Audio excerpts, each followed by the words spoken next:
presents 1 Minute Biography with your host, Jack Perkins. George thanks, guys. Rodriguez. He was born in 1925. He was a happy child and raised by immigrant parents in Cuba and died when he was at the tender age of 47. He enjoyed a successful career and he was about to meet the love of his life. Everything seemed to be going his way, but little did he know, things would take a turn for the worse. 1941. Pearl Harbor is attacked, and America goes to war. Jorge enjoyed marginal success in the 1960s and 70s as a top 40 disc jockey in Yenamsville, North Dakota, and wound up sub-hosting for popular talk show host Neil Rogers, and then he died.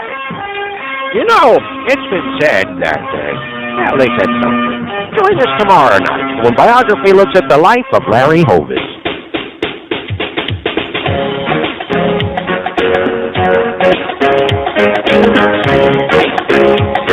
This is Janeane Garofalo, by the way. Oh, what a die! She just loves to football 69. She thinks all the women taste so fine. She's no lady, she's a dive. Oh, what a dive! All the women she just loves to live. She would never ever touch your She's no lady, she's a dive. Oh my, try not to romance her, but she just said no. Oh my, she said she'd rather strap on her dildo. Oh, what a guy! She's my dream girl, but it just can't be. Since I found out that she is lesbian, she's no lady, she's a dive.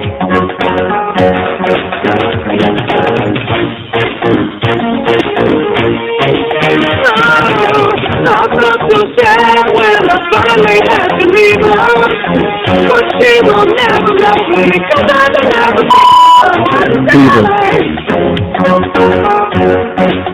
what a guy! Oh, what a guy! Oh, what a guy! 10:03, WQAM. I forgot that thing had the bleep in there from way back when at IOD when Steve Nickel made us bleep beaver and other such offensive words as crumpet and also trumpet, because they were being used to be synonymous with the appropriate body parts in the particular songs, and he was all paranoid and everything. So we had to bleep that. Somewhere we have the unbleeped version of that, and I'll stick it back in there. Now that we're a little bit more mature over here at WQAM, which, hey, you know, there's a blessing in everything. We're finding all these good reasons to be over here after all. Hey, it's the Georgian for Neil while he's on vacation in Amsterdam and in Germany. I don't want to say what he's doing, but he does like Colin, Germany. He goes over there all the time. Cologne. Oh, I'm sorry. Speaking of Colin Powell for president, what do you think about that? Because Jesse kept talking about it. He was on all over the place pushing his book. I like Jesse. Jesse's right on. Watched him with Tim Russert and Geraldo and Leno and everything, and he's right on everything. I have yet to hear him answer a question the way I wouldn't have wanted him to. Let me put it that way. But he wants to be Colin's vice president. And I like Colin Powell. And I know that he's a general and it takes a big brass pair to be a general and to boss all those guys around and everything. But there's just, when you stand him next to Jesse, do you know what I'm saying? I mean, you know, Jesse for president.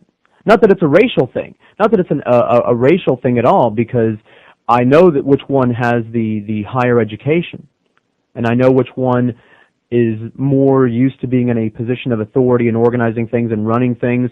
But if you want like a figurehead, someone that will intimidate people like Slobodan Milosevic or something like that, you know, a guy with a neck as big as your torso who could crush you with, you know, with his little finger, I think. But that's not what I wanted to talk about today. It just came to mind because of the Colin thing, because he was all over the place pushing that book, and I like Jesse. Why don't you like Jesse for president? Which one of these guys do you like? I mean, I like Gore, obviously, but what? Joe Castello's sitting back not responding. Why don't you like Jesse? Jesse's just too psychotic, man. This one little He thing seems happens, he goes running around. And he'll nuke everybody?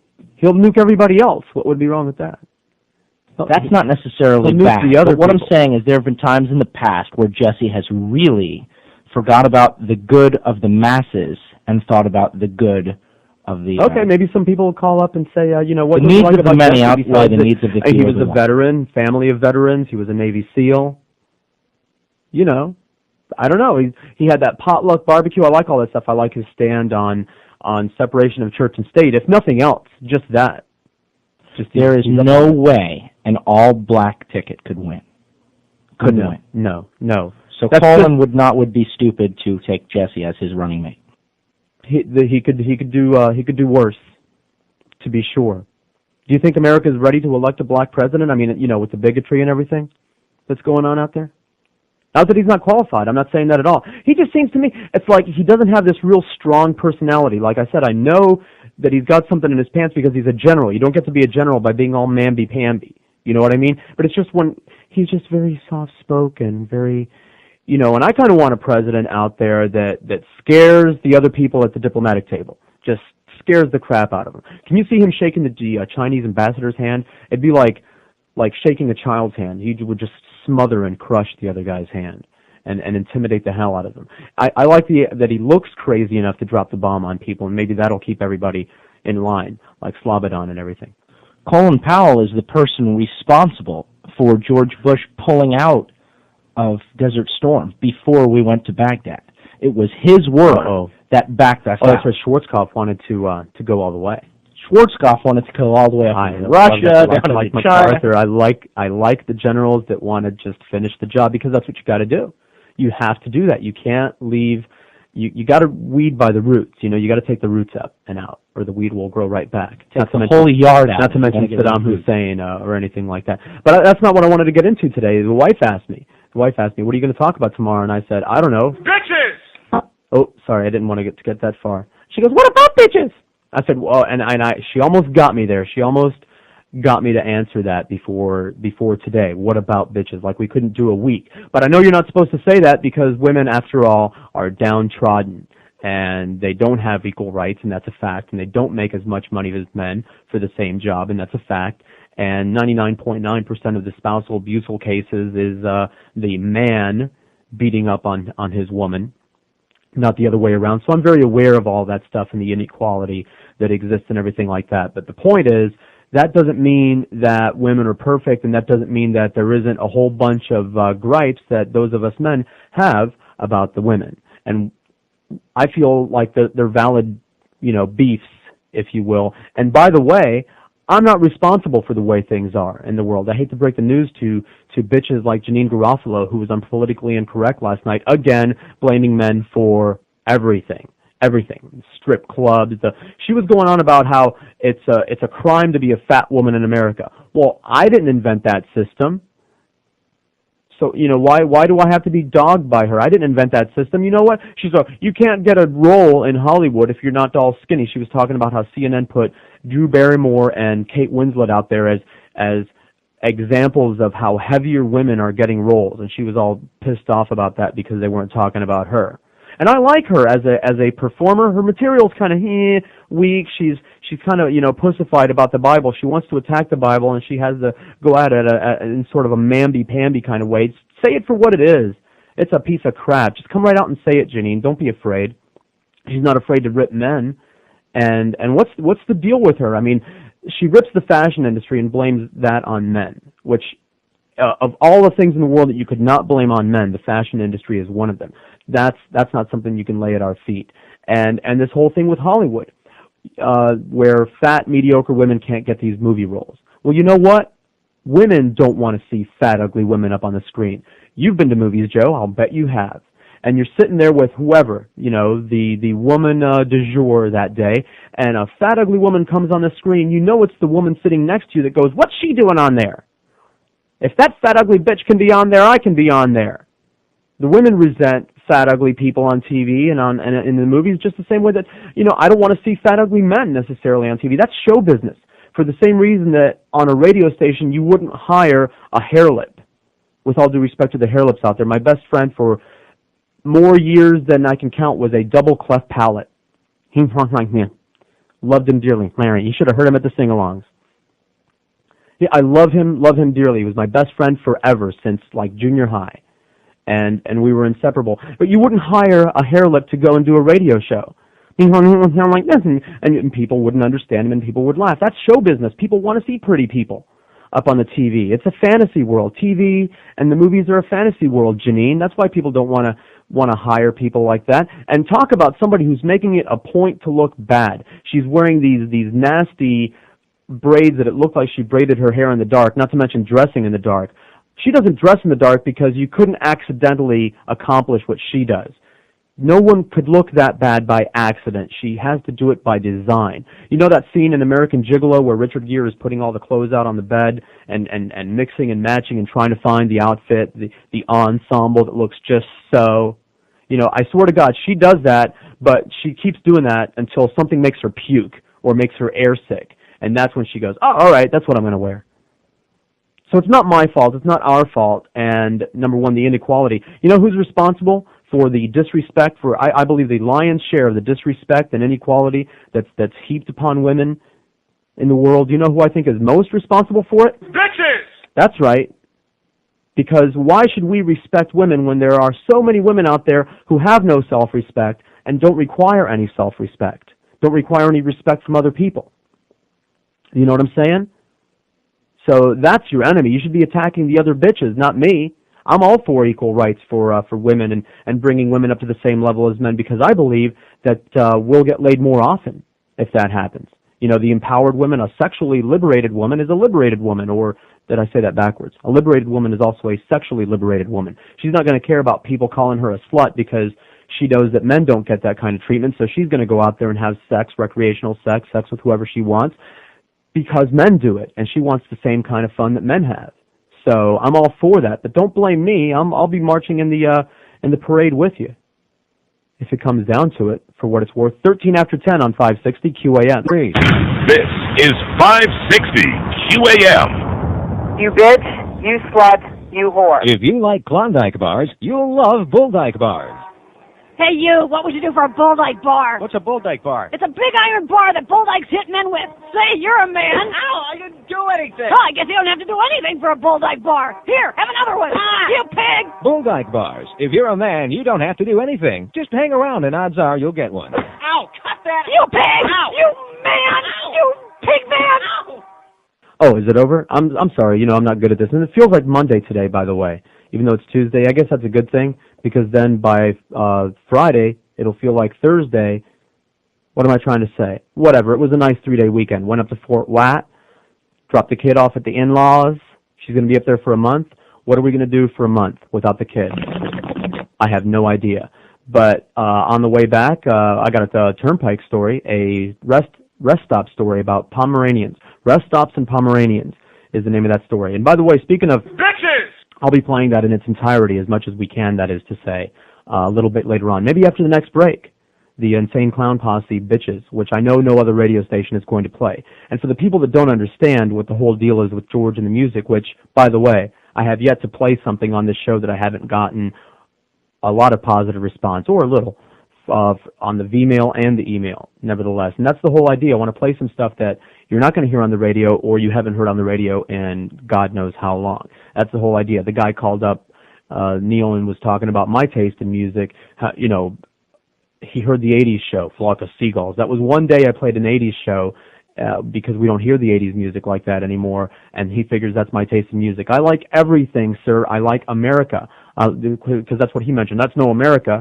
I love America, and I like the Stones, and I love Led Zeppelin and Talking Heads and Pink Floyd and all that wonderful stuff, but we don't need to hear it again just yet, do we? It's not time yet, because we've heard it enough. And I love it, and I could hear it over and over again, and I know the words to all of America's hits. How do you like that, sir? It's beautiful, wonderful stuff. I love America, and the musical group, too. What are you holding up? Oh, later. This is for all the lonely people. oh, it's warm and soothing and beautiful and I love it, but nevertheless, you can turn on a radio station conceivably and hear that somewhere. So they're missing the point about the music, and that's why I'm going to play by ICP, because no radio station's going to play that. I bleeped all the F words and the one S word and whatever else it's in there, because we have to, because speaking of America, that's where we live, and we haven't achieved that level of freedom of speech yet. We still have to envy other people in other parts of the world for that level of freedom of speech. But we're working on it on this show feverishly. Like I said, once upon a time you couldn't say beaver on this show. Now you can shave one right here on the air. Not that we're going to, because that's somebody else's bag. We're not going to do that. Oh, by the way, speaking of getting people in the studio naked, you said you wanted to do that, which is totally selfish of you. Totally. There's no audio aspect to that. It would be people who bring naked people into the studios do so purely for themselves, because the audience can't see that. So, but I was thinking about it, and I thought we can get somebody here naked in the studio and bring guests in to see them naked, because it's actually there's more to it than just the nudity. So I was thinking we have someone in the studio, a tall blonde, who I spoke to, and they are willing to share their nudity with us and a guest, maybe two guests.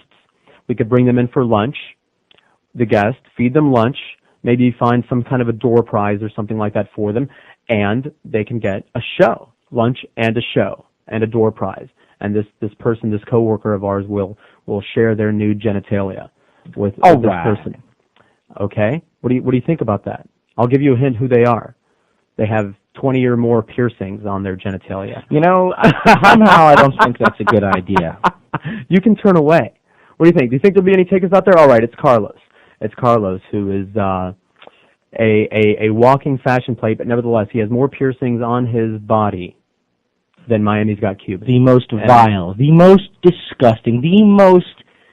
Oh, you God, think you could have a nice romantic pair of people that would like to lunch and a good, long, hard look at Carlos's genitalia. His very tell me the day, and I'll be sick. Pinhead from Hellraiser would be shocked and dismayed at the Pierce job that this man has. So I've been told. Yeah. I haven't seen it yet. I want to save my debut or my first look, like on this occasion, if somebody wants to take us up on this on Friday, maybe. Maybe there'll be some interest there. Did he offer you this service? It was kind of my idea, and he was like, "Oh yeah, sure, no problem." And you could turn away. I'll tell you. I'll sound a horn when it's the all clear. Like the air raid siren. It's all clear. You can turn about now. It'll be cool. So anyway, I'm going to play the ICP thing. When should I do that? 10:30? And get the bitches all upset right away? Because I don't think I've been pissing people off enough lately. I'll get them in order eventually. I don't think I've been pissing people off enough lately on this show. That's what I've been told. Too weak, too mild, too timid, and I can't. If there's one thing you can't do is come off that way. 10:23 on QAM. Here's a mobile, and oh, geez, the phone thing. We must have had another power outage. So the phone thing. That's all right. You know what we'll do? Because I don't want to do this. The song is kind of 3.5 minutes. It's a little bit long. Sorry to the people that called up already.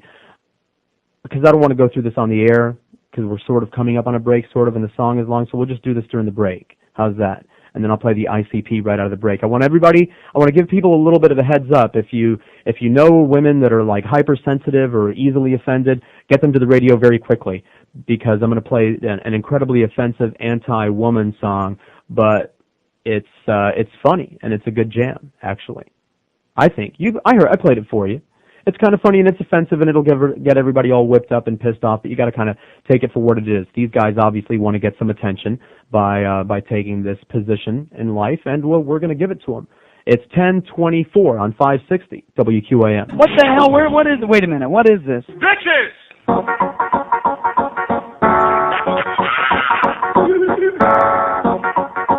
Bitches! Hey! Bitches! Yes! And any moment, what I'll do. Bitches! And you feel like it's cool. And any moment, what I'll do. OTP! And you feel like bitch! What the What are you trying to do to me? You wasn't true to me when I was locked up. You something like 34 good. But I let that slide, cause your ass is big and your titties is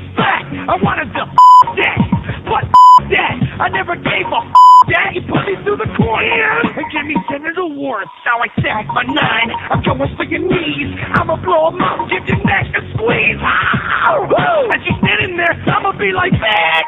You know you done f***ed up, right? You gotta die.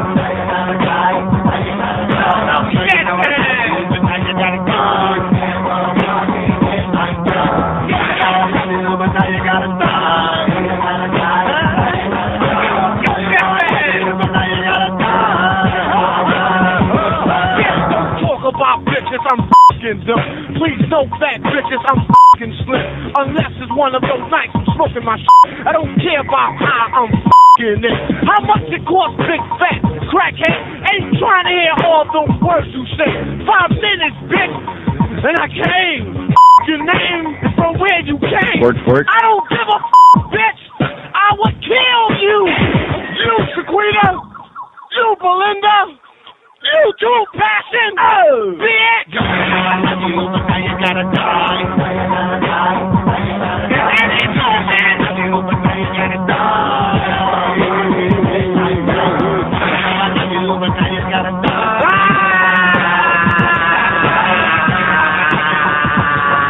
You bitches!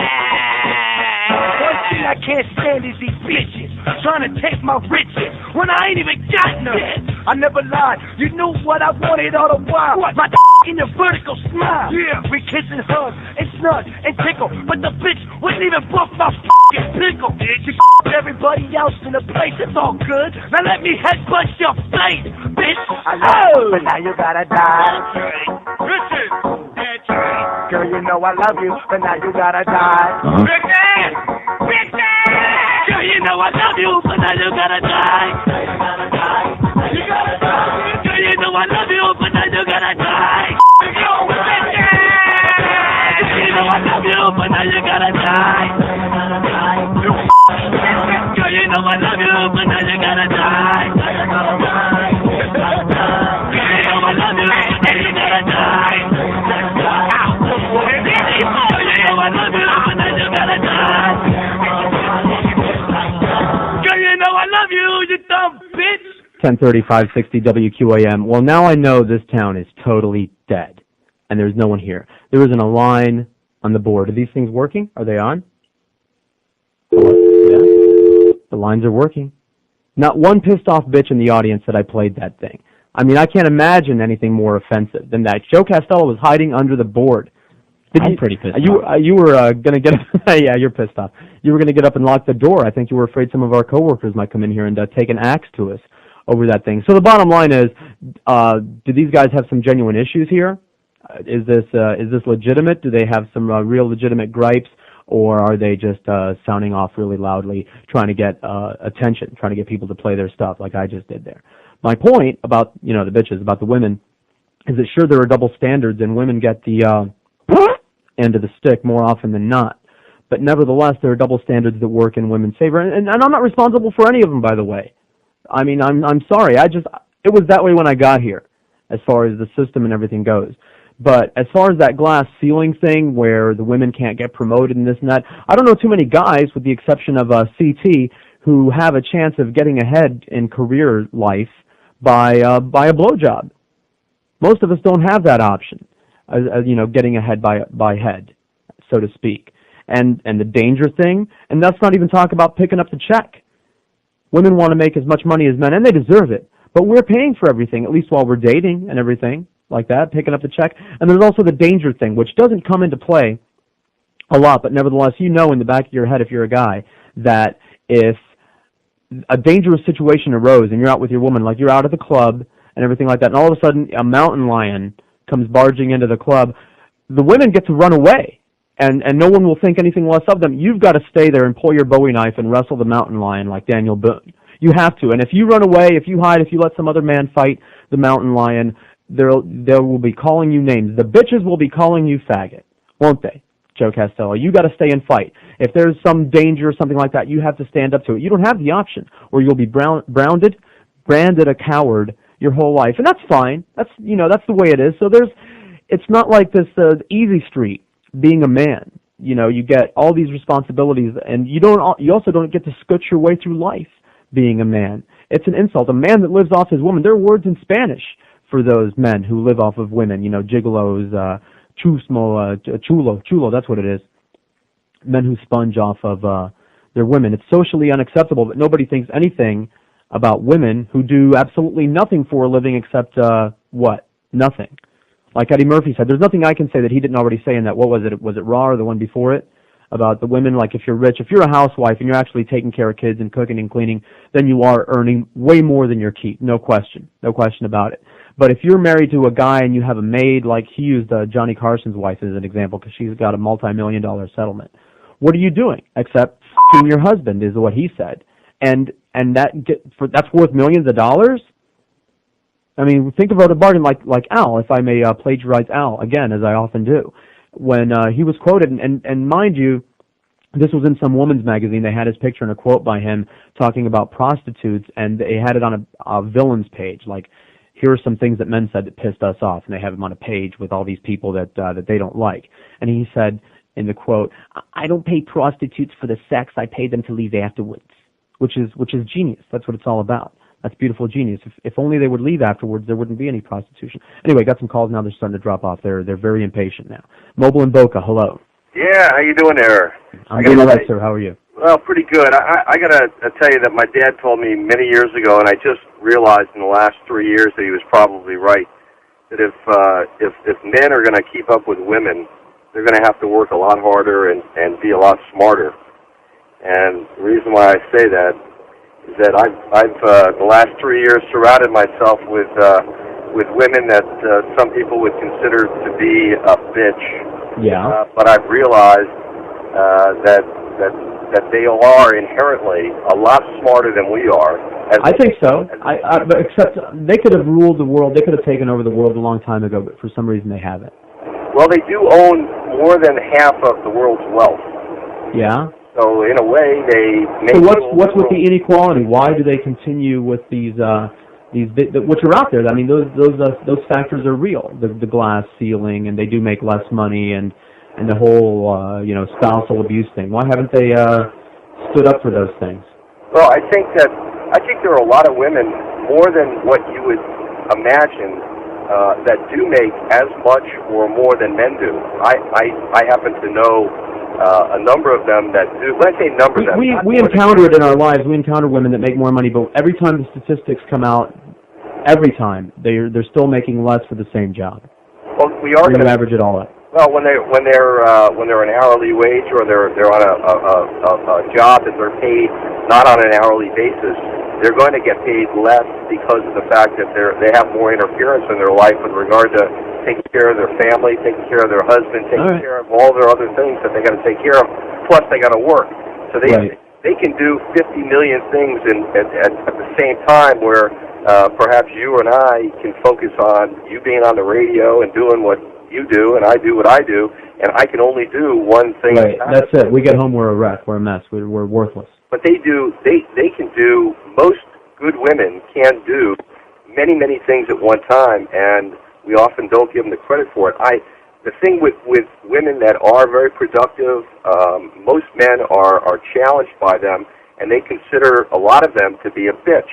But the fact of the matter is that when they assert themselves and they're direct with what they're saying and being very direct, for them they're a bitch. But for men, the man is looked upon as he's very direct. And I hear that a lot, mostly from women. It's funny that you should say that as a man. I always thought that was a cop-out when women say that, because if you have a boss and he's a hard-ass and he's a man, you call him an asshole. And if it's a hard-ass woman, you call her a bitch. I don't see the difference there. I don't think men...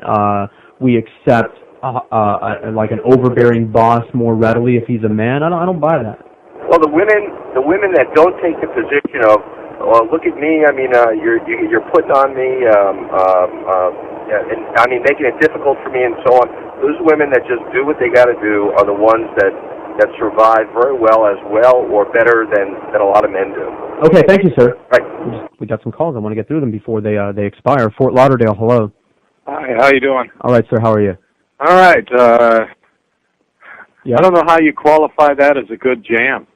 Okay, well, it's a matter of taste, sir. Well, it's not a matter of taste. How about a matter of musical ability? Huh? to Okay. take a little riff that these Right, guys probably yeah, can't read a note of music. Sure. They're and white, by the way, for what it's worth. And they put it in a sequencer. Uh-huh. And play it over and over again. Right. I've been a musician since I've been 10 years old, and now I'm 48. Right. Are you a and jazz? Are you a jazz musician or anybody else? Are you a jazz musician by any chance, sir? Excuse me? Are you a jazz musician by any chance, sir? No, I'm not. Okay. I play rock. Okay. But I could teach you or anybody else that hasn't had, not necessarily you, because you work the board How and many you know records what are you selling, sir? are. How many records? Can I go out and buy your records, sir? No, you can't buy my record because... Okay, well, call me up when I can, and I'll buy one and I'll listen to it. How's that? Mobile and Homestead, hello. Hey, George. Hey, how are you? I owe you an apology. For what? I had called a couple of weeks ago. Remember when Neil read that fax where I was complaining about you, and I kind of called and supported it. You know, the guy saying the spirit was... I kind of agreed with him in spirit. Well, I take it back. I've been listening to you since Neil went on vacation, and I've kind of actually enjoyed your show. Well, I appreciate it. It's mighty fat to be able to say that. Thank you very much. Well, I've noticed a great amount of improvement, and I think that's what the trick is. I think Neil realized it. Well, sir, Neil's been on the air since 1960. Right, exactly. Everyone is hearing the most refined Neil Rogers that ever existed. He gets better, as far as I'm concerned, every freaking day. Right, he gets tighter and faster and sharper.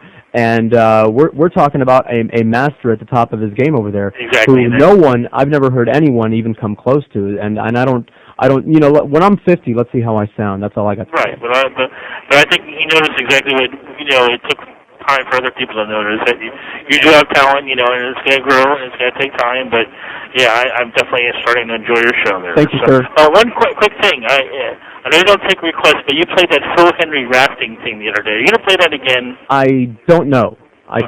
I'll take it under advisement. We'll see how the calls are and how the week progresses, and if we actually get into talking about something. Okay. If the bottom falls out of the show, yeah, I'll play all kinds of long crap. You better believe it. All right. Thanks a lot. Take care. Take it easy. And what is it? Break time? I'm all confused. One more. Miami. Hello. Hello. Hello. How you doing, George? I'm faking my way through life, sir. How are you doing? Excellent. Listen, I was a waiter at a fine restaurant, and the restaurant was broke into two sections. One where the females in short skirts would serve the public, and we had another closed-off dining room where me and two other gentlemen would work tableside and do tableside cooking, so forth and so on. And the girls in the short skirts always blew us away with tips, serving the general public because they were wearing short skirts. Right. And although we were serving fine food tableside, because we weren't wearing short skirts, or women for that matter, we always seemed to get not as good tips as the ladies you're a man. did. I understand that. So you're talking about the double standard and how it plays. Correct. How it affects towards Do you understand men. that women like Janeane Garofalo, number one, would say to a man like you, number one, shut up, and number two, that's our fault? That's man's fault? I understand that. I was just pointing this out. I wasn't making a gripe because they had the hustle, of course, and we were hustling. I know you're not making a gripe. I mean, that's why I've never been into, with all due respect, I know they're a sponsor, or at least we have some kind of an incestuous relationship with them, Hooters. I have never been in there. I would not take my daughter into a place like that. I'm not a big wings person myself, but basically, I would rather she encounter the strip club scene or a crack horse scene than a place like that, because I don't want her to get the impression that that's how to make money, is by putting on tight, short pants. Not that we mind tight, short pants on women. I love that. Do you know what I'm saying? I just didn't want her to think that, I understand. that that's the way it should be. Some of them were mighty fine waitresses. Right. And but nevertheless, nevertheless, I consider myself an excellent waiter and gave excellent service, but if we had a female who would, say, cover the shift for another male, she would always make better tips, or at least 25 to 30% more. Right. Even though let me ask you this. Were there whole, like, families, mixed couples and everything like that going into the female section? Yeah, there were mixed families. Right. And, well, on our side, too, there were mixed families, but I'm saying it wasn't like in the short skirt section, it wasn't like it was just guys in there. No, this is family-orientated also. So it wasn't like this was a topless club or anything like that at all. It was... Thank you, sir, and stop oppressing women, all right? Okay, one more... What is it? Oh, one more thing, and I'm sorry, I hung up on him. 18 till 10 on 560 QAM. This is 560 QAM. Want a lollipop, little boy? Are you searching for a new sensation in dining? If you're tired of that same old bump and grind, then why not revisit an old friend and eat at the Y? That's right, folks, because here at the Y, we've turned our old facilities into a mouth-watering buffet. And you've never seen a spread like this one, featuring some of the most delicious entrees you've ever tasted. And if you like eating Mexican, you'll love the Y because every night is taco night. Or if you enjoy the taste of wild game, our chefs prepare a lip-smacking sautéed rabbit baked in a golden flour crust. That's right, pear pie. It's all here. Literally mounds of piping hot food, including juicy steaks cooked medium rare. Because when you eat at the Y, all the meat is pink in the middle. Or if you like spicy food, here's an unusual entree, a red-hot Cajun mule steak. Talk about a piece of ass that brings tears to your eyes. It's lip-smacking goodness you won't want to miss. So the next time you eat out, slide on down to the Y. Located just north of Hershey Highway off the number 1 exit. 12 to 11, 560 W2AM. Mobile one line is pound 560. Well, it's the same line for everything. Pound 560 on your mobile phones. 5670560, and that's 954 in Broward, 305 in Dade. Obviously, if you're in Broward, you don't have to dial the 954. Why can't we just make it so that just area codes in front of everything? And by the way, if you dial the 1 or if you don't dial the 1, it'll still go through. How do you like to play a guessing game? I'm going to need to have a chart tattooed on my hand of the calling zones so that I know when I need to dial a 1, when I don't need to dial a 1. Yeah, you're steaming about that too. Hate that. From Hate my that house whole thing. to here, it's just 305. It's From Fort Lauderdale to here, it's 1305. And that could that be any louder, please, so that I can deafen my other ear? And then now? you can't hang it up. When you hang up right. and click over, it's there. Oh, because you've got that conference calling thing or something like that. Oh, by the way, there's some good music, by the way, on M2. I like M2 a lot. I wish I had it at home. Here's some Genesis for that guy that thinks I don't know what good music is. I like this. I don't, the thing with rap or hip-hop or something, very rarely will I hear something that's worth a crap. But anyway, I don't think we're ready to revisit Genesis just yet. I mean, that's still fresh enough in everybody's mind, isn't it? And if it's not, turn on M2 right now. Here's what you'll get. One trumpet blast. Thank you, from the Earth, Wind, and Fire trumpets. And on MTV, regular MTV, they just had Dawn Wells, Marianne from Gilligan's Island, who still looks so good and tan. Just never stops looking good. I would do Marianne right now. Kendall, hello. Hello, Kendall. Can you play that again? Can I play what again? The bitch again. The Bitches song? Yeah. Are you serious? I was outside and didn't get to hear it. Oh, no way. Oh, yes, way. I'm sorry. Oh, please. Maybe maybe later today, maybe not today, maybe tomorrow. That guy's going to call back all upset. The one that doesn't have any records out, but that's not talent. I mean, that's whatever. I mean, obviously, when has the music industry ever had anything to do with who's talented or who's not? It's product. It's all product. These guys are moving some product, and the guy that called in is not. So if you're so good, why are you, starving? Why don't you have any records out? Obviously, it doesn't have anything to do with musical ability, sir. It has to do with how clever are you? Do you have the ability to create something that other people want to listen to? Obviously not. Hollywood, hello. Hello, Hollywood. Yes. Yes. I really enjoy your show. I appreciate the fact that you're bringing facts out about these bitches, women. But bitches. Yes. Sorry, I queued that. The American man is such a wimp. I mean, I puke every time I see someone opening doors for bitches. Yes, dear. No, dear. Hum, hum, hum, hum, hum. Just the Jackie Gleason complex. You take a European, like an Italian woman. She considers a successful marriage if she's alive after 4 years. They kick the crap out of their women in Europe, and the women appreciate it and they love it. They kiss their hands. My father was married once, but he had 11 mistresses. Okay. 11 mistresses. And the moment they got pregnant, they either got an abortion or he kicked their butts in. Men are stupid. Women like my sister. My father told my sister, "Honey, you're sitting on a gold mine. Farm it." And she did. She's never been married, but she's a multimillionaire, lives in Palm Beach, and she sells her you-know-what constantly, and I watch men sniff at it and go crazy over it. And any woman over 30, believe me, is all downhill. Okay. All downhill. All right, they should be gassed and made compost. Okay. Okay. Have a nice day. Now, you might wonder why I didn't respond to anything that guy said, because it's not for me to respond to what he said. I want some to call up and take issue with what he just said there, because you hear that male chauvinism isn't a fictional thing. It exists. Obviously it exists. It's all over the place. But I'm not one. I think a female president would be fine. Maggie Thatcher, who had a bigger pair than Maggie Thatcher? All those English queens, by the way, and I'm not just talking about the swishy guys either. And by the way, considering that other countries like England, Spain, I don't know if France ever had any queens, if the double standard exists beyond the female queen time, I want to know why. In other words, females are downtrodden. We all know that. There's no question. They're under our thumb. We're bad. Men are bad. So now you have female royalty. You have a queen. She's in charge of the country. She has the ability, with waving her scepter, to change everything, to change the way everything is, make it a law. Why didn't they do that? Why did it always, continue even while the woman was a queen?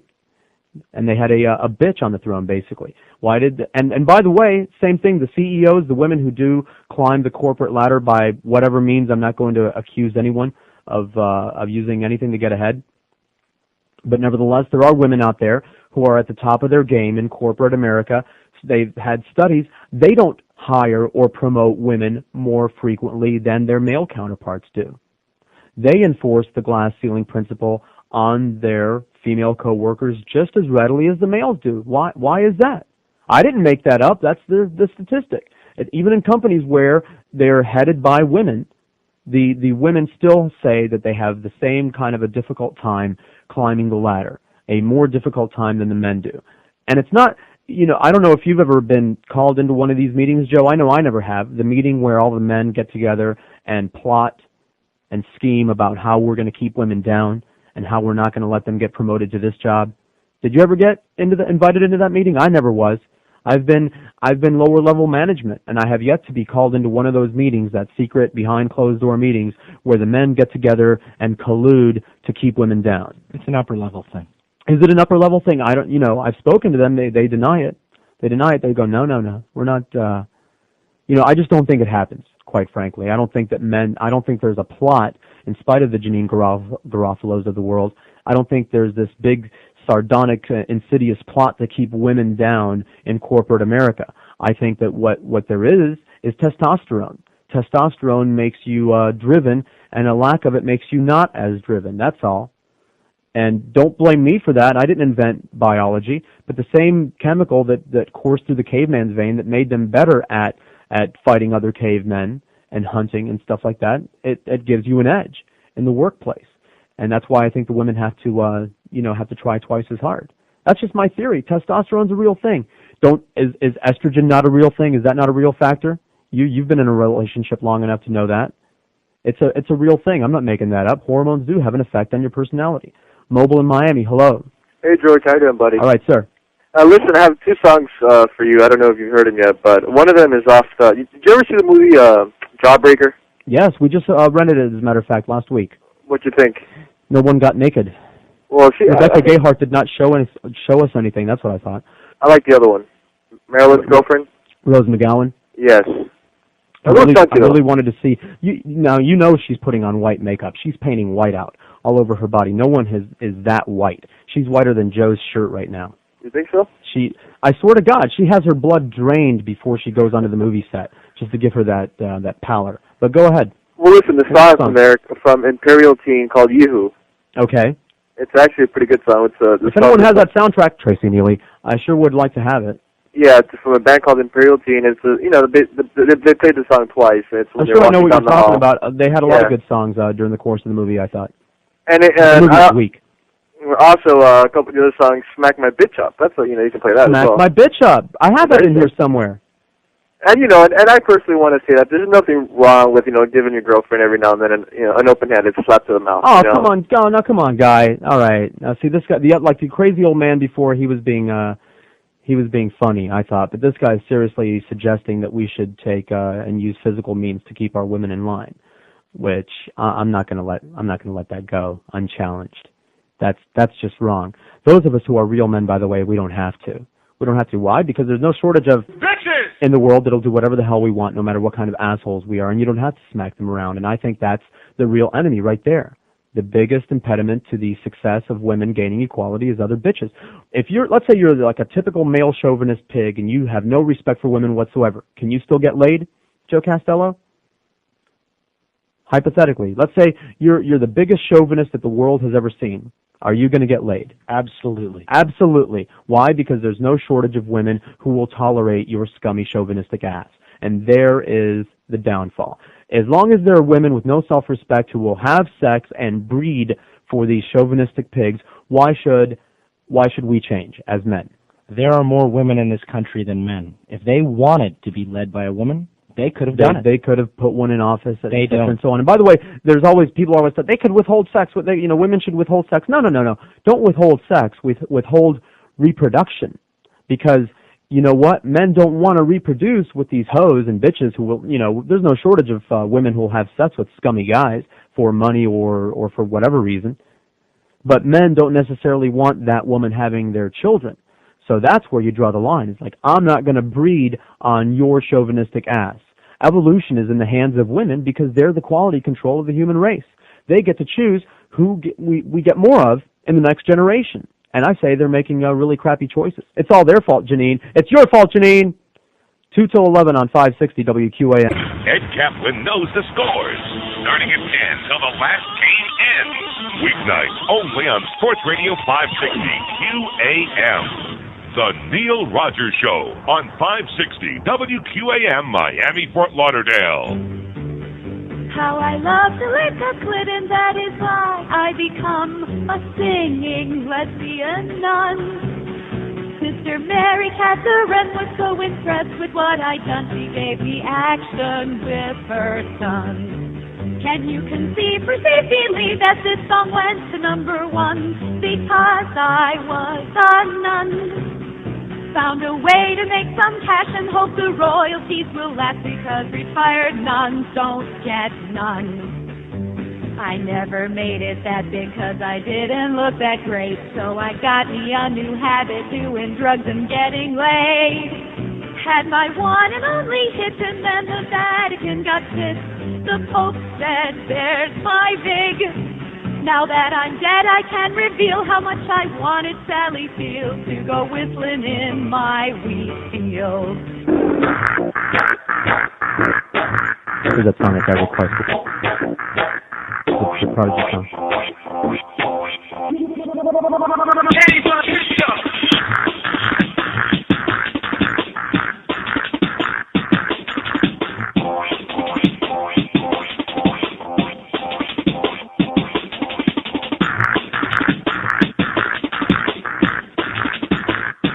Come on, say it again.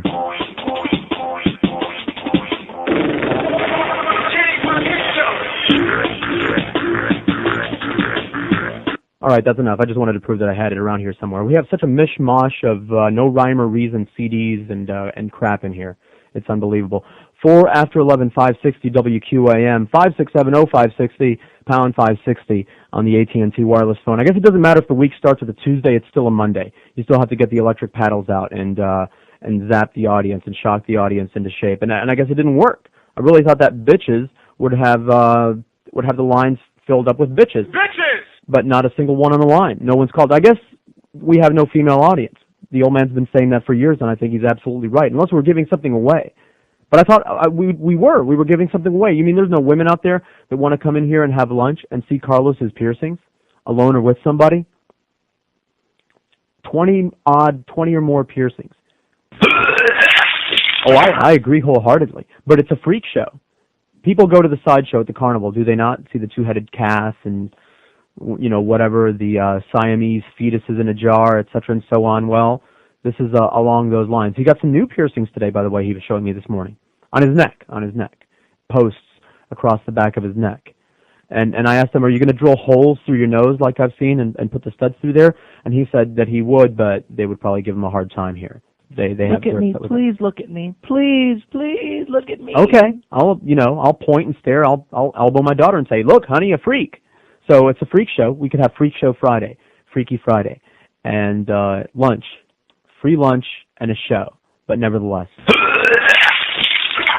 last call of the day, North Miami, and then it's going to be bitch songs all day long. Hello.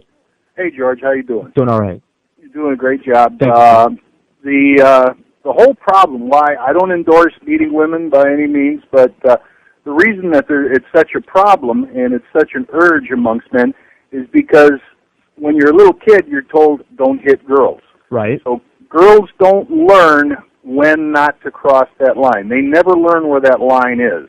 It's funny that you should mention that because now we're going to get a lot of flack. If I actually agree with you, we're going to get a lot of flack because it's that old joke. You know, the problem with domestic abuse is that women just don't know when to shut the up. Right. You know, that's that joke. But it's like I've seen it because in the white trash upbringing that I had, I've seen it in effect. And there are times when, as an observer, you can see very logically. It's almost like watching a train coming real slow. You can see that it's coming. You can see that it's coming. You can see that it's coming. And at any point now, you know, someone could just stop and walk away, but they keep pushing that button. And it's very clearly marked, button. You know, oh, yeah. For a slap upside the head, press this button, and they press it. They press it, you know. Every little boy in a schoolyard, he learns when to stop needling his buddies.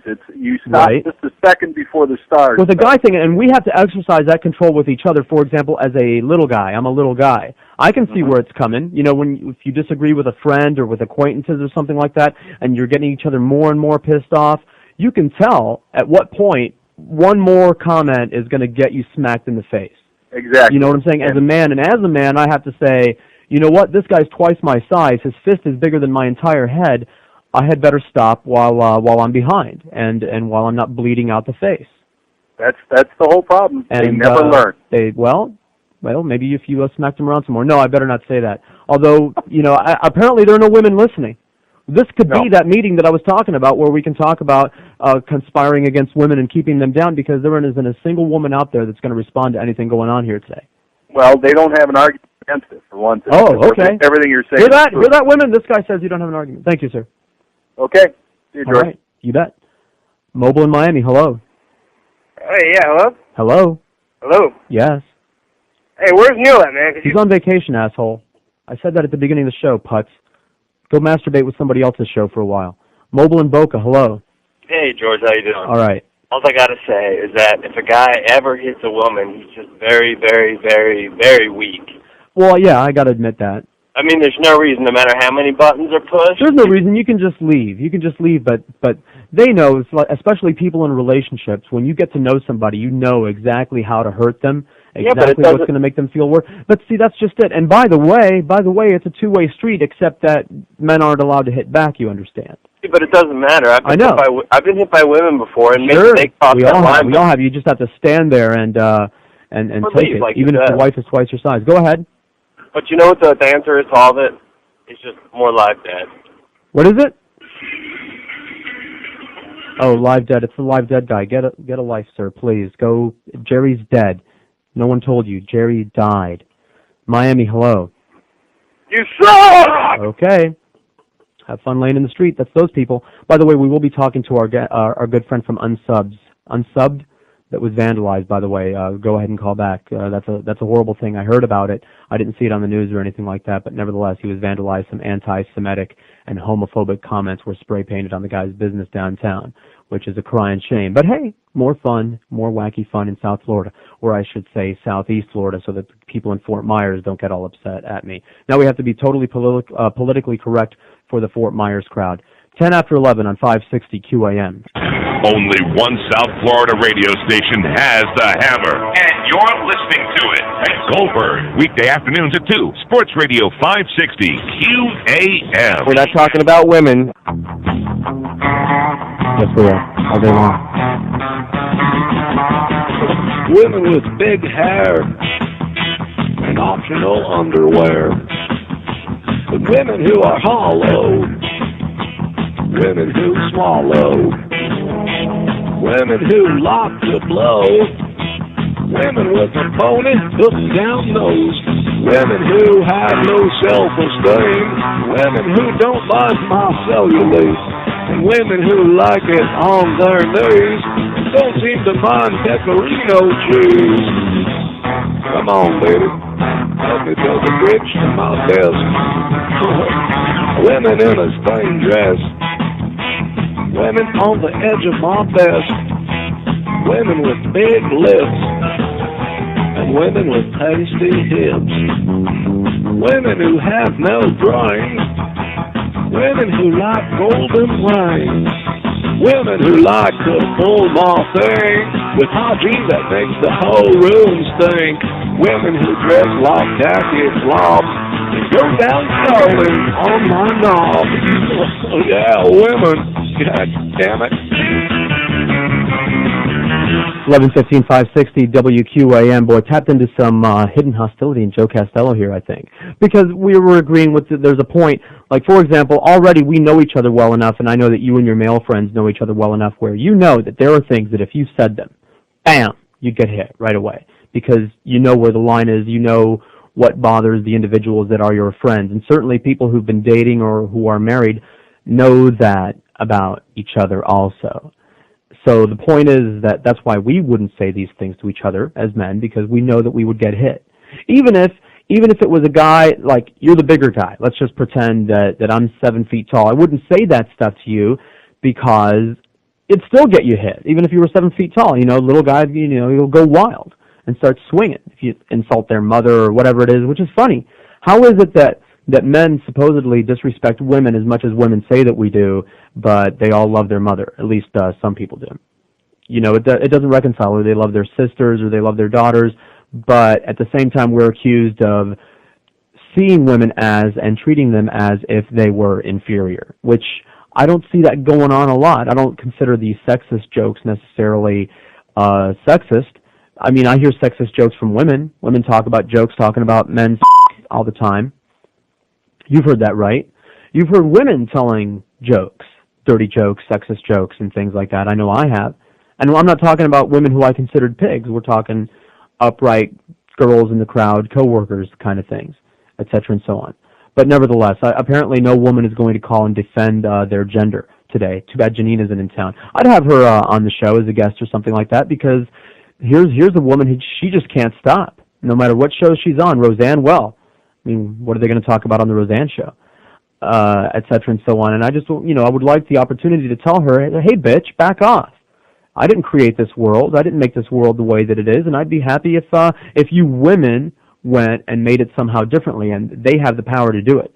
It's like any other minority group. Who is going to change the perception of that minority group? It has to be that group, right? People aren't just going to wake up one day and decide to feel differently about, let's say, the Cubans. They have to see something different. By the way, the 4th of July celebration stuff on the news and everything, very touching, very warm, very nice. Those are the kind of images that we should have been seeing.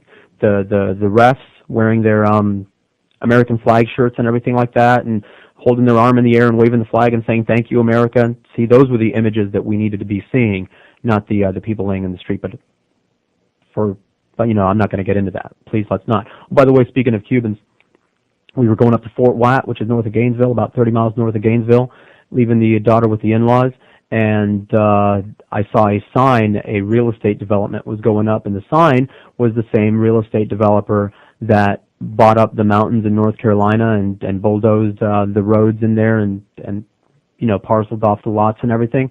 All Cubans. So there's a community north of Gainesville, Fort Watt, where they talk like this, or they ain't got no teeth. Cuban development, large Cuban development going on up there. So for the people that can't handle the coexistence thing, I don't know how far north you're going to need to go, but maybe the Hudson Bay. When you get to the Hudson Bay, keep canoeing right out into the bay until you meet some Aleut Indians, and then maybe you'll get away from the Cubans. So I have a rest stop story. Do you want to hear the rest stop story, Joe? Pomeranians and blondes. Because remember that list about owning the little dog and how, you may be gay if blah, blah, blah. One of them was if you've ever owned a little dog, which I have not. I acquired a little dog for the wife, a Pomeranian. Do you know what they look like? Fran Drescher's dog on The Nanny. Very, very, very adorably cute dog. Not I hate to say it, with all due respect to the people that have these little pugs and and Shih Tzus with the smushed in faces and everything. Not for me. That's not what I consider a pretty dog. But the Pomeranian, with all due respect, is a very beautiful, beautiful little dog. A thing weighs like 5 pounds. So we get to the rest stop. I don't know where we were, Okahumpka Turnpike Plaza or something like that, and the wife had to go to the bathroom. And, of course, ladies first. Ladies first, she gets to go to the bathroom, but now I have to sit with the dog. The dog can't go into the plaza. I'm going to be taking care of the dog. I get to take the dog for the little walk over on the grass and everything. And so I'm walking the dog feeling totally gay with this little dog no higher than my shoe. And in comes, like speeding through the rest stop, comes this white car with a very attractive blonde driving it. And she hit the skids and stopped right next to me. Oh my God, what a beautiful puppy! And she just sat there cooing over the dog until a car is backed up behind her and she had to proceed onward. And then I'm standing at the entrance of the rest stop waiting for the wife to come out so that I can have my turn and go get some food too, by the way. And she comes walking up and was all over me and the dog. And what a cute dog and this and that, and she was cute and clean. She was clean, nice manicure, good smell, no slutty clothes. You know what I'm saying? She's from Boca. How do I know this? The story continues. So then we go inside. I'm standing waiting to pick up my order from Miami Subs. And who gets done ordering and comes and stands next to me but this girl? Conversation breaks out. I threw a line out, and she bit. Where's your wife during all of this? She was in the car with the dog. We had to trade off. Somebody has to stay outside with the dog. So I thought, she's out there. She's not going to be coming back in. Let me see.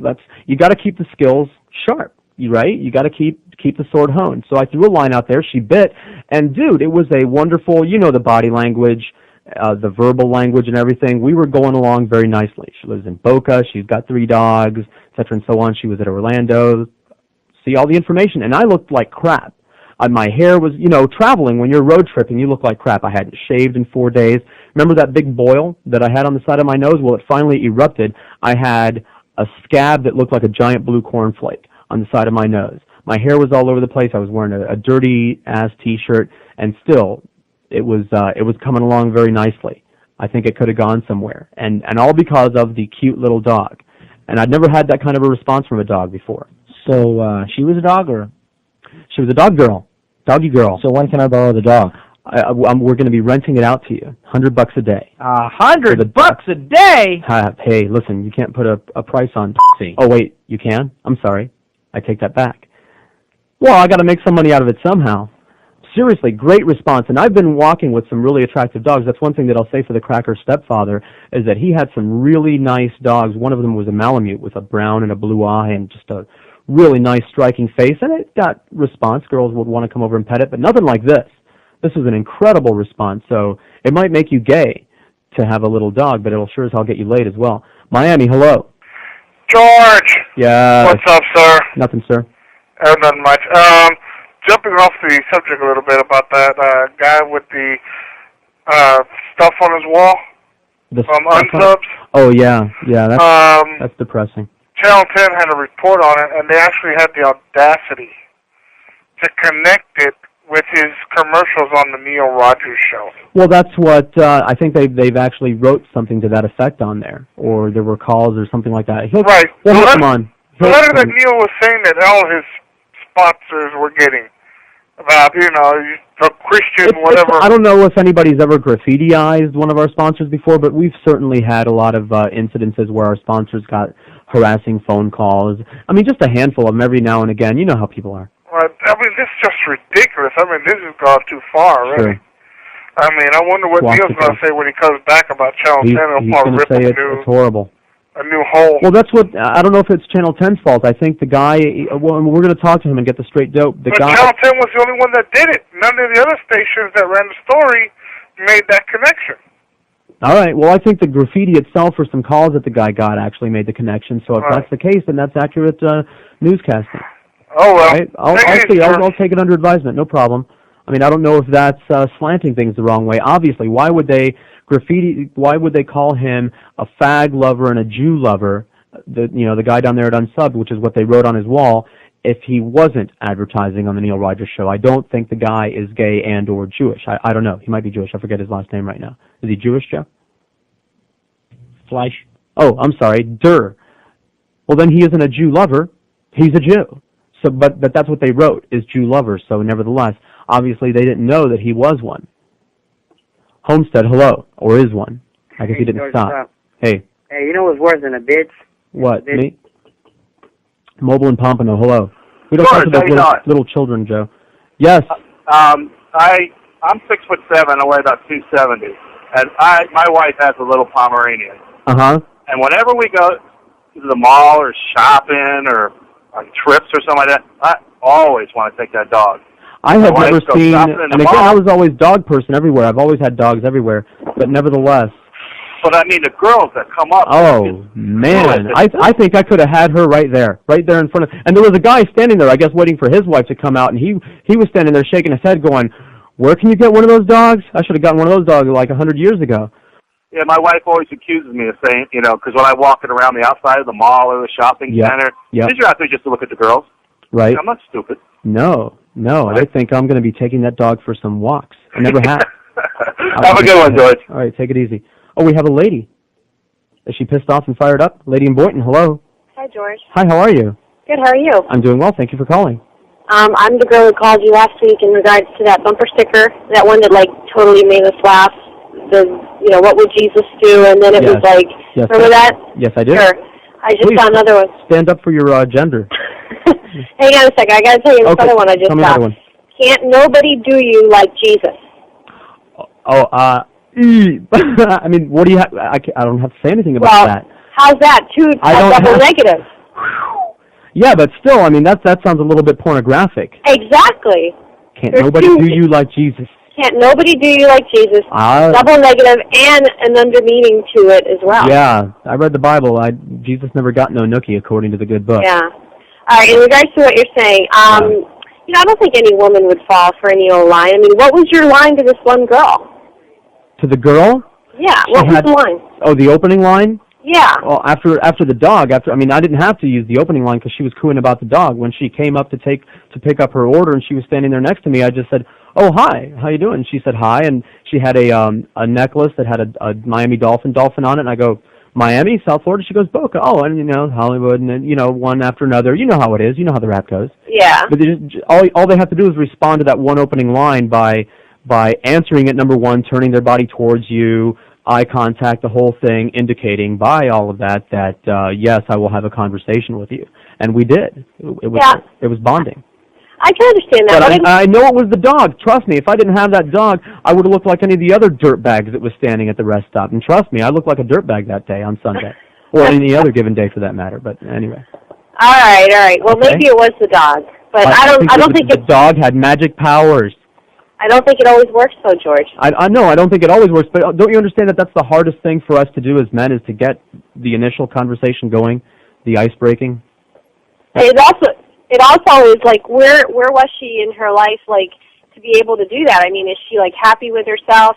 Well, yeah, but comfortable she was, and all that. Again, if she had been some kind of a black-toothed skank, you know what I'm saying, with a big tattoo or something like that, it wouldn't have meant as much. But she was clean, and the men know what I'm talking about when I say clean. She had her hair was clean and nice and straight. It wasn't this big teased job. The makeup was very subtle. Right. No long talon fingernails. Mm-hmm. So it was significant. I would only expect a trashy woman to have a conversation with somebody that looked like I did on that day. But thank you very much. Okay, take care. You bet. And she didn't say anything to defend herself about all this bitch talk we're having today.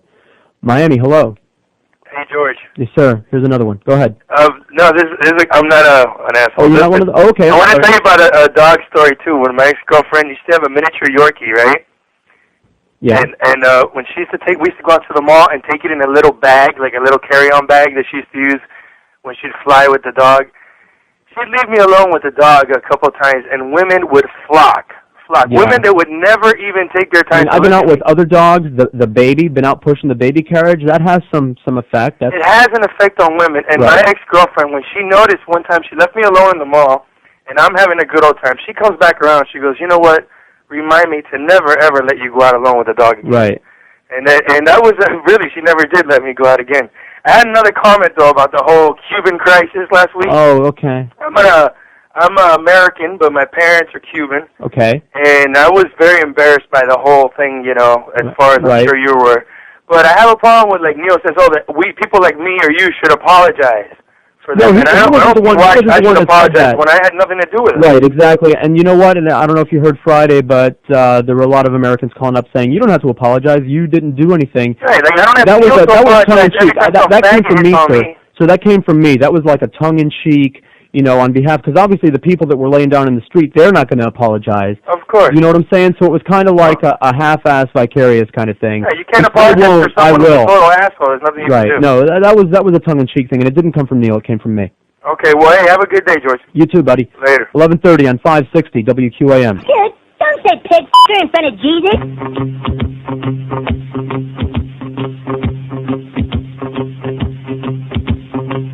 What's the matter with lesbian golfers? Can't you tell we really love hitting balls? The only thing that separates us from the men is the country club's bathroom stalls.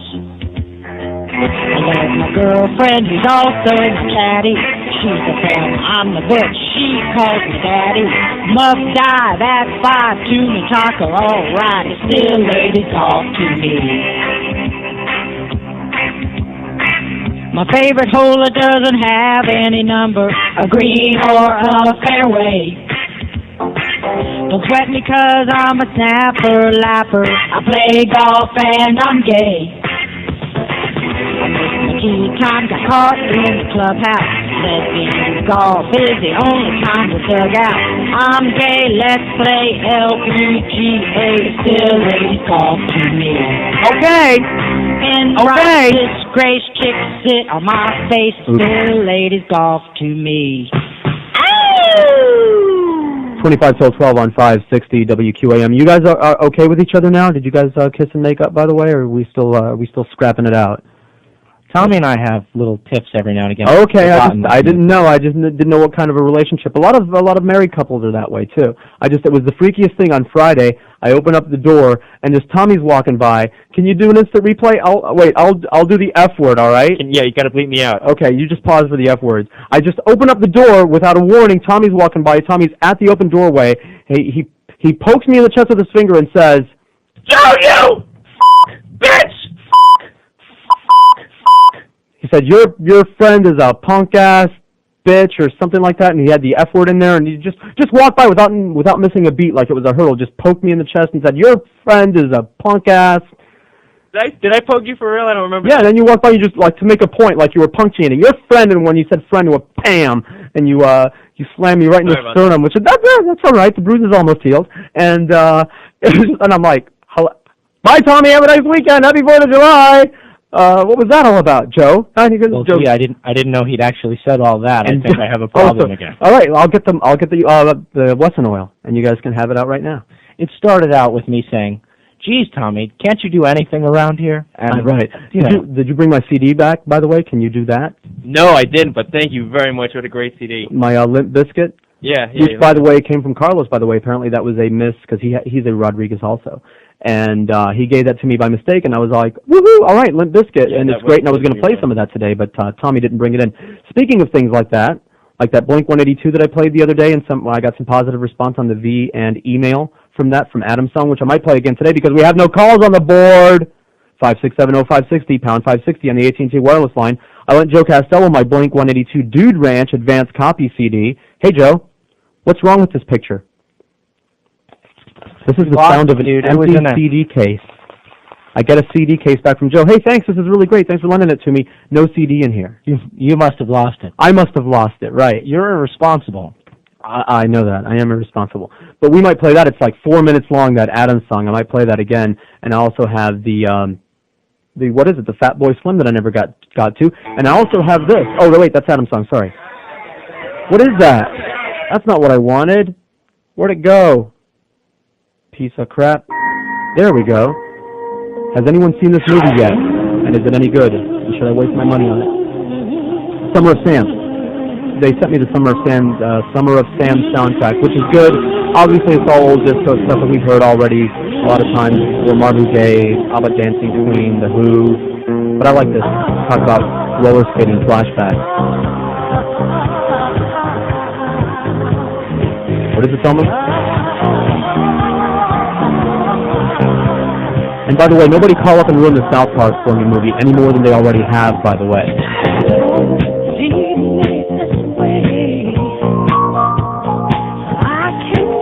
Thank you, Tommy. I'm roller boogieing in my mind.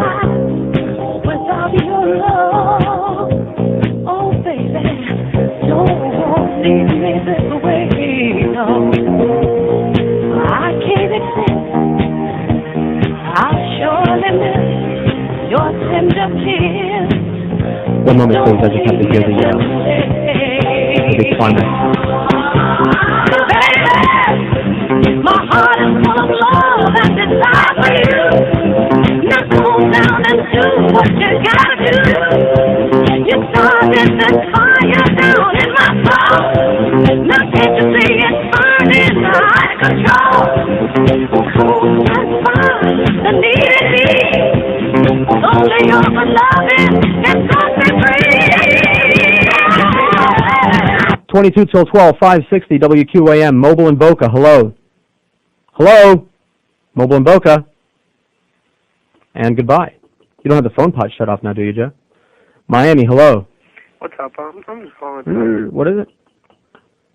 People that we can't hear can't go on the air. Mobile in Kendall, hello. Hello? Hello. George. Yes, sir. Yeah, I saw that movie, Summer of Sam. Yes, sir. It's a pretty good movie, man. It's pretty interesting. It's not like a story about, Berkowitz. It's not a story about him. It's more like a documentation of that time, in New York. It's like what's going on, and then the Berkowitz thing is going on in the background, sort of? Yeah. It just shows how they all react to it and everything. It's a pretty good movie, though. It's good. It's worth that. It's almost 2.5 hours long, though. Really? Yeah, but it doesn't seem like it, though. Okay. Thank you very much. Very good. And Johnny Lozano kicks ass in that. Does he? He's all right. Yeah, he's a good actor. Yeah, he is. I'll give him. Vinny. Okay. All right, thanks a lot, George. You bet. Take it easy. The only thing I don't like about it is just a Spike Lee joint. Why does he have to do that? That just that rubs me the wrong way. A Spike Lee joint. Just call it a movie already, Spike, for crying out loud. Spike Lee, a Spike Lee joint. Why does that bother you? That's been his thing for years. I know he's been doing that for years, and I've seen them all, by the way. Every single last one of them. I've seen all the joints, Spike Lee or otherwise. And I don't know. Blues? What is it? Mo Better Blues? Mo Better Blues. I saw She's Gotta Have It. I saw She's Gotta Have It a long time ago. By the way, I would have that. That was cute. She's Gotta Have It. Nora? What was her name? Nola. I forget the actress's name, but she was in the Tone Loc video. Wow, bang. That was the girl in that movie. And you get to see her boobies. And but that was all right. And, Spike's okay. He hit or miss as far as I'm concerned. Like Malcolm X, half of a good movie. And my black friends agree, half of a good movie. It was good, and then it kind of fizzled halfway through, sort of like Full Metal Jacket, kind of just, We were all liking it more when they were wearing the big broad hats and the yellow suits and putting lye in their hair. That's when it was more interesting to us. And including my black friends, by the way. But that's the way it went down. I mean, he didn't write it. I know, but it just the pacing of it the bottom fell out of it halfway through. What about Do the Right Thing? Do the Right Thing kind of upset me, which I guess that's what it's supposed to do. I think they did Danny Aiello wrong in that thing. They should, he shouldn't have thrown that garbage can through that window. He stayed in the neighborhood, which was the right thing to do. He didn't want to abandon that neighborhood just because the Schwarzers were coming in. That was good. That was cool. And by the way, that was a very valid point that he had. He put Italians up on the wall because he was Italian. That's all right and good, too. You can do something. You can do nothing. Or you can do the right thing. You could. Miami, hello. Hello, Miami. I agree. The movie's awesome. Which 100% one? 100% awesome. Summer Sam. Yeah, it's awesome, really? Yeah, actually, I saw it yesterday. Because we're going to be going and seeing a lot of movies this week while the kids are away. We're going to be seeing it. Yeah, baby.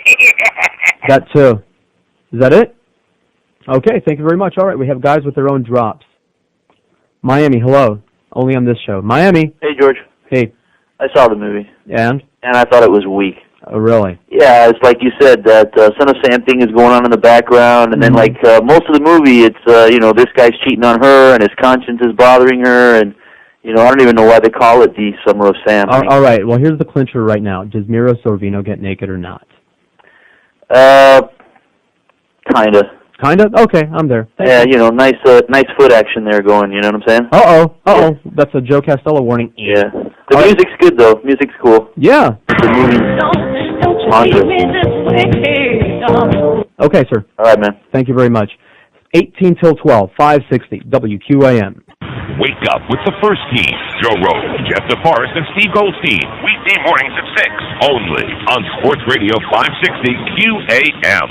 Your mornings will never be the same on 560 WQAM. Starting this Monday, it's the Paul Harvey Jr. Show featuring Fat Rich and 4 hours of zany morning zoo fun with Jeff Gonzer and Norma Kent. That's Monday through Friday, 6 to 10 a.m. only on 560 WQAM. It's not just his favorite shirt, it's his bright yellow Lucky shirt. And when he wears it all the time, hi Mom, it's bound to get dirty. Hi Mom! And he just won't wear anything else. Hi Mom, I got my shirt dirty again. For tough stains at their worst, don't just shout it out, bitch it out. What the hell are you doing wearing a yellow shirt to go fishing anyway? What are you, drunk or something? Just apply a little bitch to stains and watch them disappear. Even dirt doesn't want to stick around for this. Something wrong with your head? You need it checked or something? Bitch your clothes clean. Ask for it by name. Are you some kind of idiot? Digital what? What is this? Is that any good?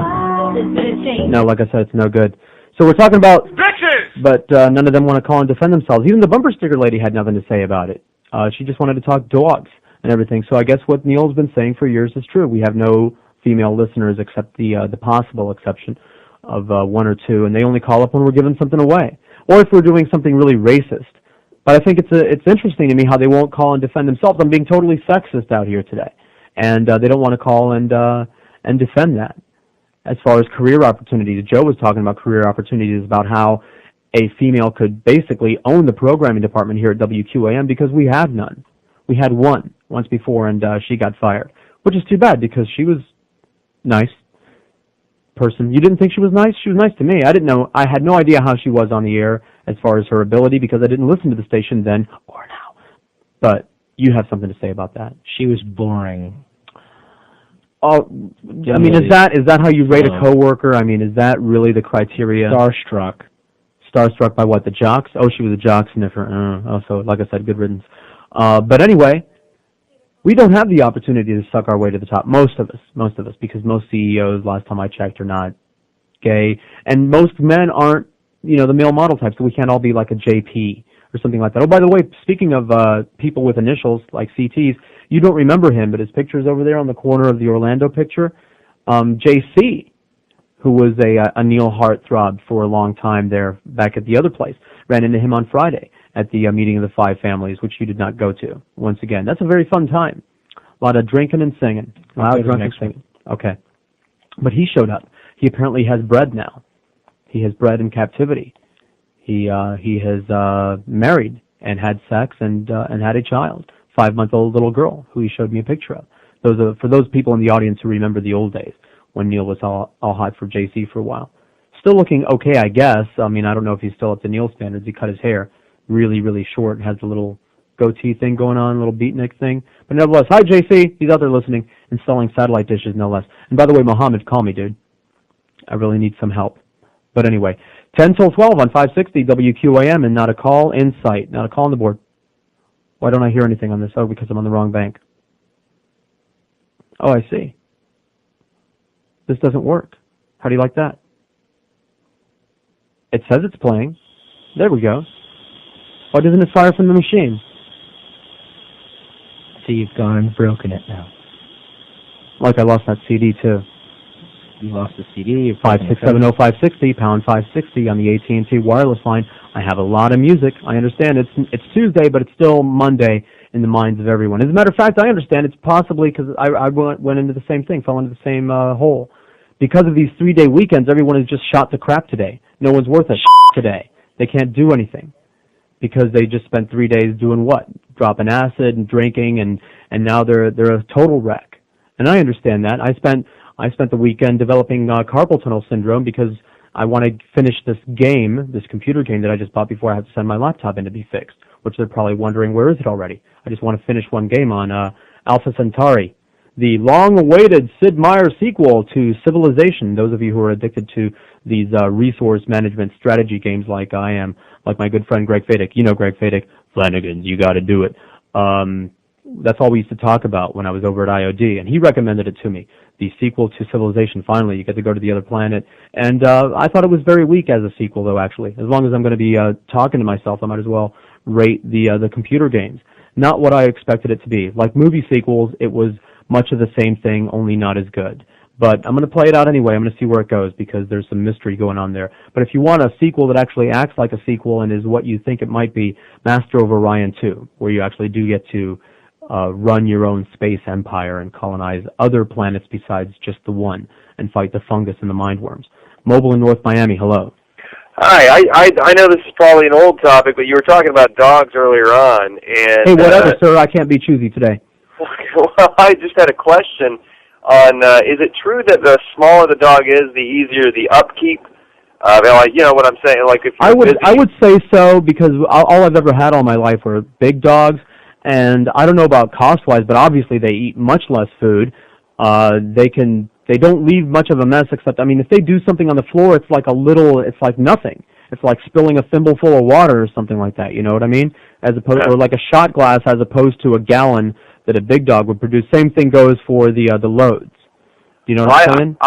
I honestly, I mean, I just always feel guilty because, you know, with me and my wife's work schedule of getting a dog, but I mean... Yeah, if you're not going to be home all day long. As a matter of fact, that's how we got this dog, is because the previous owners were both workers. They both worked, and they were gone 12 hours a day at the very least, you know, in both of their jobs, and the dog was home all alone, and that's a sad, cruel thing to do to a dog that's kind of like an indoor people dog, is to leave it home all day long locked up inside of the house. Well, you answered my question there. No problem, man. Love your show. Thank you. Thank you very much. Yeah, that's how we got it, so great score for us. And once again, it may make you gay to have a little dog, but it'll keep you busy. Mobile in Miami, hello. Hey, George. How are you? Can you hear me okay? I can. Did anybody say anything to you about Emerald Live on the 4th of July? About who? Emerald? Emerald Live? No. It was the funniest thing. He was hammered. Really? He could barely stand up. So he took it down a notch, is that what you're saying? He's just throwing stuff together, slurring his words. It was so damn funny, man. I thought that was just his normal show. Maybe somebody else will call in and back up and follow it. All right, take it easy. I hate that guy. I just hate giant egos without a cause. Let's take it up a notch. You never watched Emerald Lagasse, whatever his name is? Let's take it up a notch. You get your this and your... You know what? I would rather watch Cooking Classes with Clemenza than watch him. Infinitely more amusing. But that's kind of what it reminds me of, because he's a real greasy Guido. No offense to my good friend Joe. Now you know why I don't eat before the show. All that belching. Mobile in Coral Gables. Hello, George. Hello, sir. How you doing, sir? Doing well. How are you? Okay. Not trying to bring up old topics. Whatever you want. Okay, I just want to say I enjoyed your show Friday. Thank you, sir. And I really wanted to call in, but I couldn't get in at the time to tell you not to beat yourself up so bad. You know, again, it wasn't like I felt like, I just done the best I have like all my life, not just with regards to America and Americans, but just everything. So no, I don't feel personally responsible or anything like that. I just didn't want people to get the idea that this is what Cubans are all about, because we're not. Right. Well, I feel similar because I'm a black guy, and then I don't have to tell you about it. I'm a hard-working guy. I don't have to tell you about it. It must burn your ass when you're driving down the street and you see the guy sitting on the milk crate, drinking out of a paper bag, and you know that that's what your average cracker thinks that you are. Right. I'm a hard-working guy, and I just bought a nice car, and so the rest of us know better, sir. Just like you're saying about me. Right. So I appreciate it, George, and just want to let you know I kind of feel similar when I see something happen among blacks, and I say, man, I hate to see this, It ain't you. That's not representative of the average black man. Right. So I love your show, and I love Neil, and just want to take the word. Okay. Garble as he fades off into oblivion. Loxahatchee, hello. Hey, George, how you doing today, man? I'm doing all right. Just crossed that river on Sunday. Just crossed that river? Hey, the Loxahatchee River, just up in your neck of the woods there. Yeah, that's it. It's not bad up here. You know what? It's really beautiful. I can't tell you how much I love those moss-dripping trees, the ones that spread out in every direction and strip the moss like you have up there. Man, those are nice. I had a yard full of those. It's so funny because I have family down in Miami, and they say that they come in when they come up here to Palm Beach County to go into the U.S. Yeah. Oh, yeah, that's true. But y'all are the Indians, like I was explaining to Joe. Y'all are the Indians.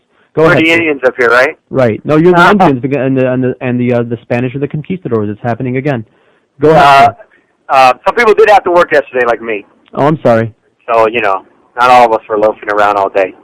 And as far as that topic about women earlier, yes. Are you still there? Oh, okay. Oh, I'm here. I was down at. I know that's revolutionary, but yeah, I like to let you talk. It's okay. Because it gets all quiet and you get worried. I was down in Key West one time. We were at one of the local strip clubs, and this woman pointed out a fact that's so true. And you were saying that women can do whatever they wanted to because they outnumber us on Earth.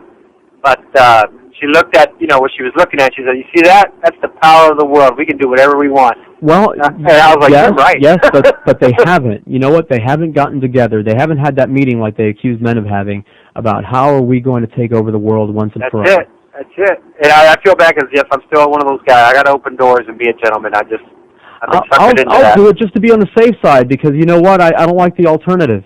It's like if you do it, sometimes you'll get this. I can open my own door, thank you very much. But if you don't do it, it's like, oh, what a gentleman you are. Not. Yeah, so exactly. I just play it safe and open the door, and if they don't like it, I'll just slam it on. Yeah, they let it go. I open the door for everybody because I'm brought up, Southern gentleman. Right, so. for everybody. That's a good. I open. I hold it open for everybody. I don't care. And when it gets slammed in my face, when they let it go on me, they hear me. I'm going, you freaking, I say what I got to say. Okay, George. Asshole. All right. That's it. Thank you very much, sir. Click 2 till 12, 560 WQAM. What are you pointing at me for, buddy? You didn't put a rejoin in there? I don't have anything ready to play. There was no auto start on the spot on the automatic lock. Of course there's not. You have to put those in there. Are we done? Is the break done? Most of the spot break. Mm-hmm. Are we done with the break? Do we have any more spots to play? No? Yes? No. Has this ever happened to you? Honey, I'm home. Where the hell have you been? You're late. Well, you won't have to put up with it anymore when you order the Bitch Eliminator from Amazing Ear. This device fits completely in your ear and is practically invisible. With one touch of the remote, the Eliminator masks the offending noise with soothing music. Or if you're a sports fan, we have a sports model, and you can tune into your favorite sports radio station and listen to your favorite team.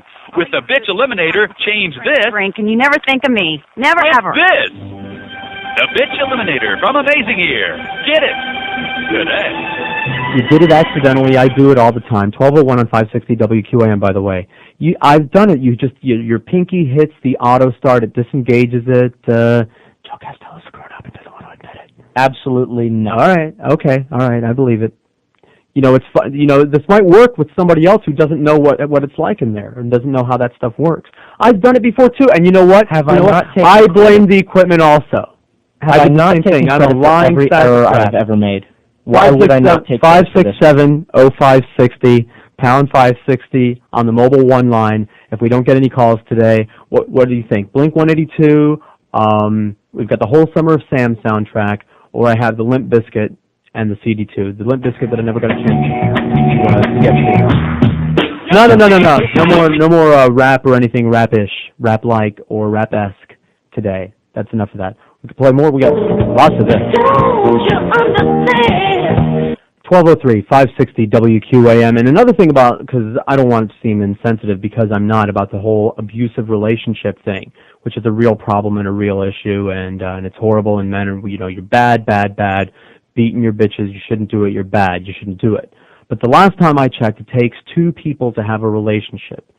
And it seems to me, and especially if you watch Cops or any of these shows, that the cops keep going back to the same place and busting up the same kind of a dispute between the same kinds of people, or the exact same people. Like, woman gets hit, doesn't file charges, or does, and then drops the charges, and then bottom line is, she's still in the house. She's still with the guy. And that's what happens. It doesn't happen once. It happens over and over again. I have yet to hear of a situation where a woman gets hit once and then leaves.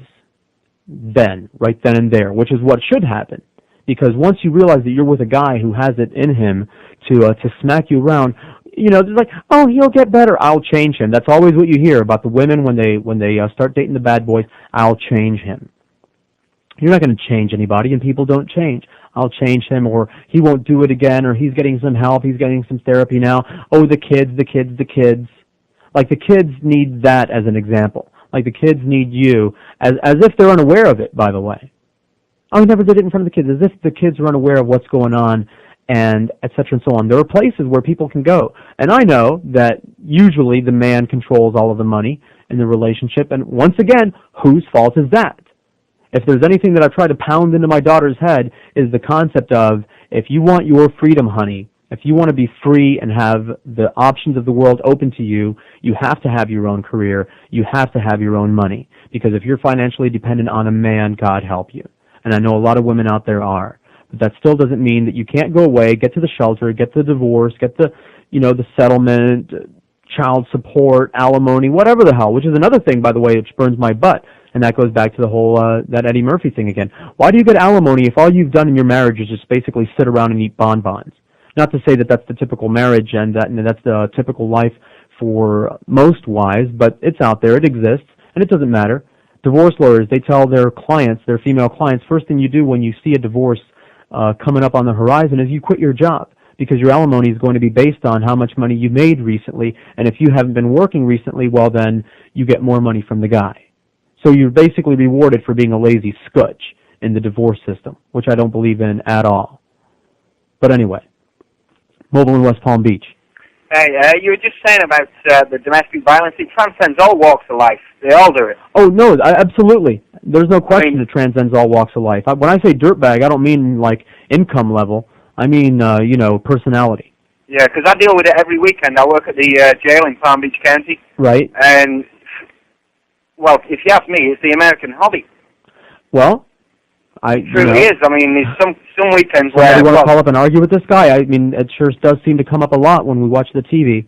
But I guess that's the media's fault for just portraying it that way, right? Well, yeah, you could say that, couldn't you? But then you could say the guy shouldn't beat the crap out of his wife, and vice versa. The woman shouldn't beat her husband up. Because the women do it as well, you know? They do, but that's not really a problem. I don't know too many relationships, except possibly mine, where the woman can do a significant amount of damage to her man. Well, we had a guy in court a few weeks ago as a victim, and his wife had stabbed him 5 times. Oh. And he still wanted her to come home because he needed somebody to look after the kids, you know? Well, he doesn't have to be there for that. Well, that's what I'm saying. That's what I'm saying. Was like once a person demonstrates that they're dangerous, get away from them. Yeah. I mean, that's not a complicated thing. Go away. Hey, you hurt me. You have it in you to hurt me. Someone who you claim you love. Bye. See ya. That's not love, asshole. You're crazy. Good night, George. All right. Take it easy. What is it? I thought he was saying goodbye, wasn't he? Mobile in Pompano. Hello. Hello, Neil. I'm not Neil. Mobile in Fort Lauderdale. Hello. Last call of the day, and then we go back to North Thelma, Houston. Hey, George. Yes, sir. You wanted to know an incident of a woman leaving a man after the first hit. My mother, my dad, and my mom got to a big argument.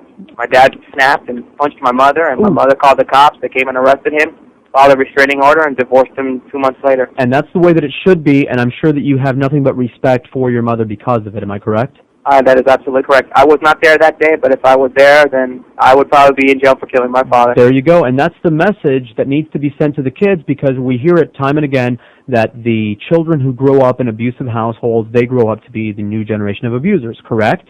That is correct. You have to break the cycle, and I'm sure that the cycle was broken right then and there for you. If your mom had tolerated it, and if she had shown that to you as kids, there's no guarantee that you wouldn't be doing that today. Exactly. Because that would send a message that that's how you treat your women. My worst nightmare is becoming my father. Right. And I know that, and my family talked to me about it, and they told me, look, if you want to end it, you've got to end it because you have to do it. Nowhere else is it going to go, because my father learned from his father, who I heard was 10 times worse than what my father was, and from my mother. So that's why I'm ending it today. That's why I've ended it. Thank you, sir. And thank you. And by all means, if you're a woman out there and your man's smacking you around, you need to be with another man. I know that's revolutionary, but we don't all smack our bitches up. I know you've never heard of that concept before. What are you laughing at, Jason? Jason smacks his bitches up. Oh, did I get your attention there? Mobile in, where is it? North Miami. Hello. George. Yes, sir. when you listen to ICP, if you want to do yourself a favor, get the Great Malenko album. That's the one that went gold. And again, I apologize profusely. I didn't give them a chance early on. She sent me a couple of their discs, and I kind of put it in and left it on for like 10 seconds and went, rap, and I gave it away to people. But I didn't give it a fair shake because there's actually, there's some listenable stuff in there. You got to pick up that album because without radio play and without MTV play, without radio play and MTV play, it went, I believe, platinum. I know it went gold. Really? What's it called? The Great Malenko. Okay, Tracy. The new album, the Jekyll album, is not that great. Oh, really? The other one is unbelievable. Oh, so that sounded like 2 or 3 cuts on this that I thought were amusing. Well, not that I'm going to spend another 3 hours bleeping it. No. It's unbelievable. Okay. That's why it went platinum. Okay. Check it out. Thank you very much. I will. That guy sounded lily white to me. What do you think, Joe? But they are too. I don't know what they are. The Jacko or Jekyll or whatever the hell their names are. Hey, Bob Lincoln with our Atkins stuff. There you go, Joe. We're going to split this stuff up. See the skinny guy in there in that other studio? He's doing the Atkins. He's been on it, a week now? A week straight? Like 5 days. 5 days? Have you lost anything yet besides your mind? Pound and a half. A pound and a half? You keep pounding it. You'll get over the top. It's hard, man. You've got just a little jelly roll around your I've been abdomen. hardcore, too. Like, 0 carbs. Go get the sticks. Tell him a good place to get the sticks, Bob. The keto sticks. He wants to pee on it and turn it purple. And the sticks, too. 567-0560. Please call so we don't have to hear any more Thelma Houston today. Pound 560 on the Mobile 1 line. 11 after 12 on 560 WQAM. Did you, Hi, this is OJ. Since I've been released from jail, I like to keep track of my bitches. So I recommend to you do O.J. Simpson's Bitch Jack for Women. Believe me, brothers, you won't get jacked with Bitch Jack. Just attach a small homing device to your bitch's legs, and you can track her all around town. And just in case she's cheating, she'll get a beating. You see, when your woman be messing around, new Bitch Jack for Women lets out an inaudible beeping sound that only you can hear. And once they catch her, she's all yours. Excuse me, Mr. Simpson. We tracked down your old lady with a white man. What shall we do with her? Why, thank you, officer. I'll handle this. You bitch. Don't you know I'm tracking you with Bitch Jack? I'm gonna cut your throat, you bitch. I'm gonna... So remember, your hoes won't get very far with O.J. Simpson's new Bitch Jack for Women. Hey, just because O.J.'s free don't mean your bitches got to be free too. Bitch Jack.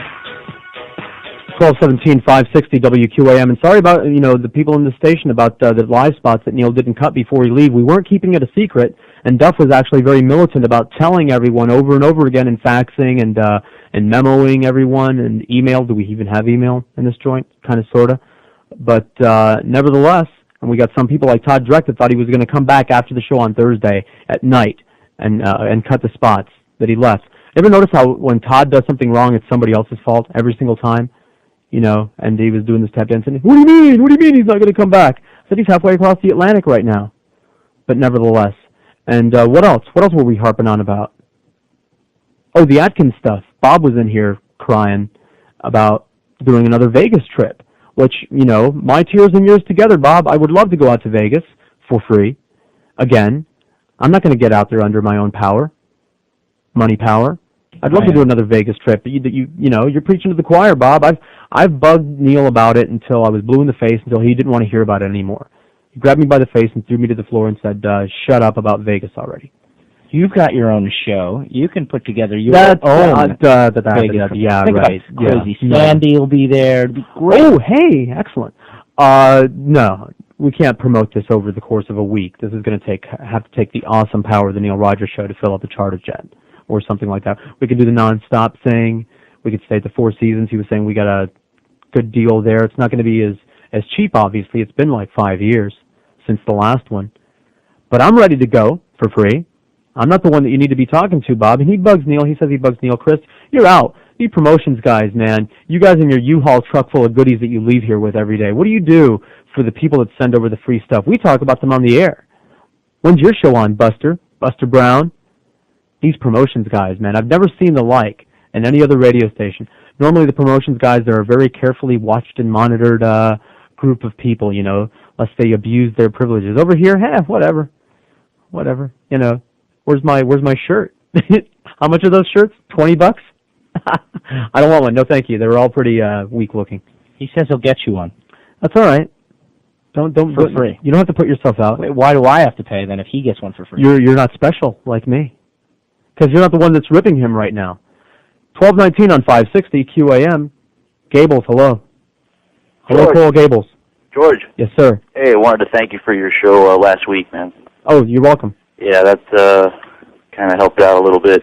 It was good therapy for me, if nothing else. I couldn't not do that show. Yeah, it was a pretty sad day to, you know, have to deal with all the backlash that brought on. It just it was really embarrassing. Yep. And the Summer of Sam, don't waste your money. Okay. That was easy. Yeah, if you know anything about the case and the crimes, it doesn't really go into anything like that. I got the best part of the movie right here. Thanks to Tracy Neely. That's it, man. Okay. Take care, brother. Thank you. Take it easy. A lady in Tamarack. A lady. Hello. Hello, George. This is Michelle. Hi, Michelle. How are you? I'm great. How are you? I'm peachy. All right. Well, I'm calling to complain. I'm really fed up with the doctors down here in Florida. Okay. They're driving me nuts. Okay. I can't find a good doctor. Please share. I was wondering, what's that Dr. Mark? What's the name of that Dr. Mark that Neil always talks about? He's a doctor down on the beach. Where are you at? You're in Tamarack? You don't want to schlep all the way down to the beach. Yeah, well, I can't find a good doctor. I got high blood pressure. He's a good guy, but the same problem with all. And I love you, Dr. Mark. If you're listening, I'm not trying to steer people away from you. Please, if you're anywhere in the hood, go see Dr. Mark. We'll hook you up with his number and everything like that, etc. Dr. Mark Laporta, by the way, Gateway Medical Center.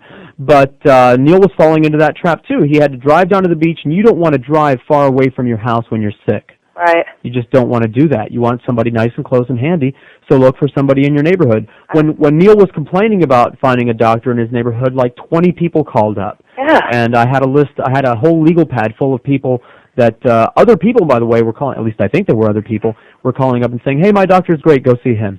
Oh, really? Yeah. So yeah, I need to find a good one out in this area. Just keep looking. If somebody knows a good doctor, whatever, maybe we'll let you plug them on the air. All right. Okay. Thanks a lot. Thank you very much. And she still had nothing to say about bitches. Oh, by the way, speaking about bitches, this is a great video, by the way. I love Baby Harry. That's not love. At least I can. Not that was their best song. It was kind of more commercially kind of stuff, but I just like the outfit she's wearing here. Call Me was voted like the best single of the 80s. I know. You didn't like Call Me? It was way too top 40 and mainstream for me by then. They had totally wussed out by that time. There wasn't no Sunday Girl or One Way or Another, Hanging on the Telephone. That's the kind of Blondie stuff I liked. Oh, they're so different. Yeah. They're very, very similar. No way. They are different. Go away from me. Hollywood, hello. Hollywood. George? Yes? Yeah, first of all, I'd like to compliment you as that last caller did, the one before last, about the show you did. I listened to it intensively. Okay, you're welcome. It was a relief. Thank you. The other thing I wanted to ask you about, did you happen to have a chance, I don't know the as you call him, gringo commentator's name, but he had 3 Latin important people. I forgot their names too. I was just kind of breezing through it on July 4th. And when he asked him a question, on what channel? What show? Must have been 10. Okay. It was only, if I saw his face, I'd give you his name, but I can't remember. Uh-huh. But anyway, he discussed what happened, and each one was talking about it, not apologetically, but talking about how bad it was, what they did to the rafters. 6 rafters, yeah. And I thought it was kind of disgusting myself. Because they don't want to address the issue again, as if one justifies the other, and they don't want to realize that they're 2 different things, that you can be like appalled at the way that the rafters were treated. Yeah, like I was. Still be a civilized person about what you do in response to it. Do you know what I'm saying? Yeah, what the Coast Guard seemed like they were trying to do is get them into a position where they were drowning. That's like an argument unto itself. Let's just say, for the purposes of the argument, that the Coast Guard was really bad and they shouldn't have done it, because every American that I spoke to right after they showed those pictures, they were horrified. Okay, Yeah, that's not the way that you should treat people who supposedly just crossed a big stretch of ocean. The worst thing you could do to someone in the water, and I used to be a former competitive swimmer, is to spray them with water in their mouth. Spraying with water in their mouth, etc., and so on. Everyone that I knew was appalled, but you know what? All of the sympathy that they had and that the Cuban people have as refugees, and for those people, it all went up in a puff of smoke, and that was my point. Then this is what I was getting to. Then the commentators say, well, what did you think about later the demonstrations? And to the man, each person said, well, if it wasn't for that, they wouldn't have been accepted so fast into this country. I don't know about that. I think that the sympathy, justification. Right, exactly, and that was a poor justification, if you ask me. I think that the sensitivity of the American people, and I don't care what any of my countrymen might say in response to that, I think that the American people are very sensitive, or we wouldn't be in Kosovo. Okay, we wouldn't have gone out there. Absolutely. I think that the compassion and the sympathy that the American people have for people who are down on their luck would have gotten them the break that they needed to stay in the country. Absolutely. Like these 26 or 27, 8 children or 9 children, and 7 females. Right. Everybody's taking them in with open arms. That's right. My other question is, and this is something detrimental. That whole scene was detrimental to whatever they were trying to accomplish. Oh, of course. I mean, can you imagine yourself if you had a sick loved one next to you? And forget about going someplace important, but if you had a sick loved one and they're blocked up, I would have ran over them. Right. I mean, to get my loved one. That's what I kept talking about. I said at some point somebody, and since most of the people that are stuck in traffic are other Cubans, at some point somebody's going to lose it, and then there's going to be an ugly, ugly chain reaction. Especially if you, like I said, you have a loved one that needs to get to. Or how about a pregnant wife? Whatever. There were people peeing their pants, but anyway, I don't want to revisit that. I just had one more question. Sure, maybe you know something about it. About a month and a half ago, I saw on a news report. And even Eliane, I forgot her name. She's got about 6 names with the blonde hair, short blonde hair. Eliane Lathrop.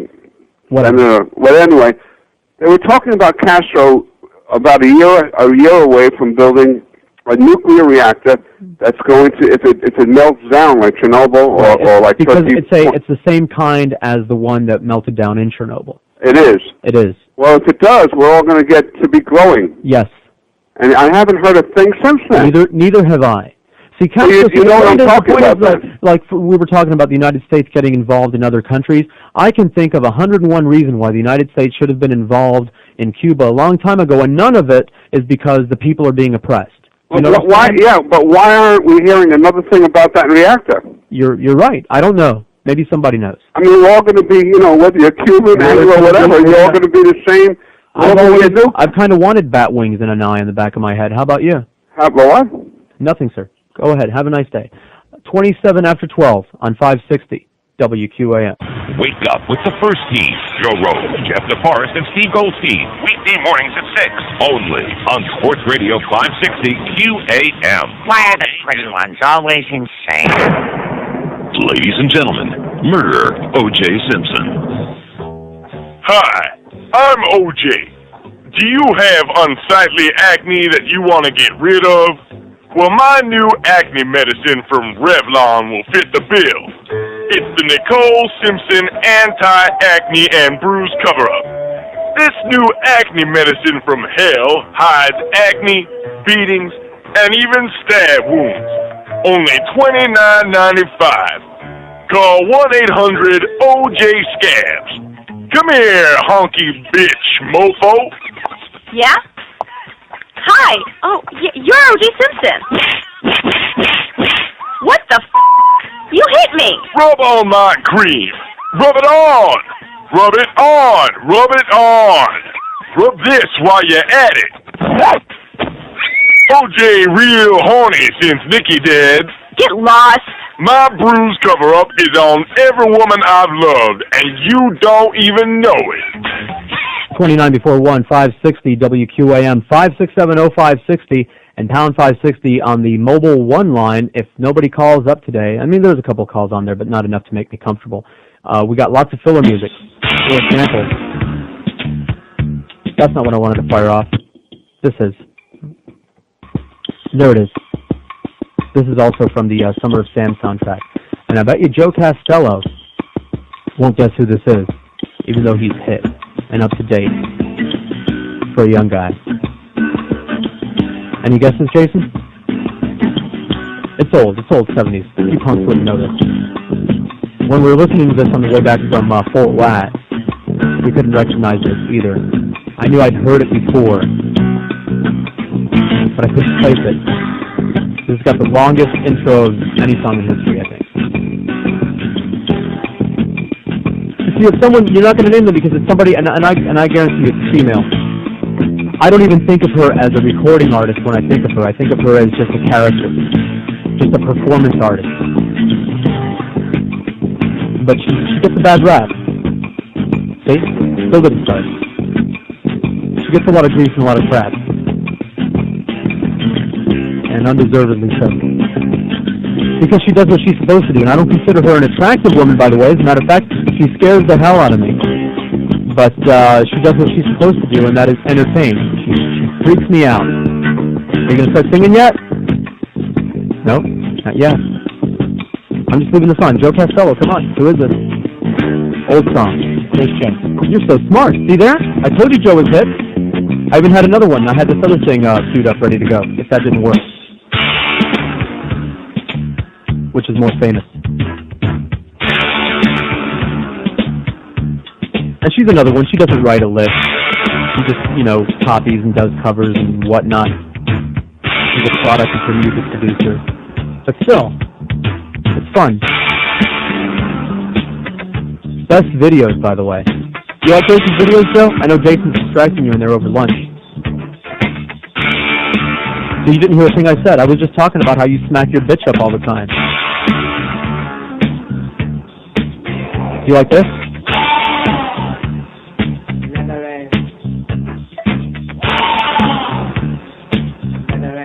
I like the other version of Warm Lips. The original. The normal,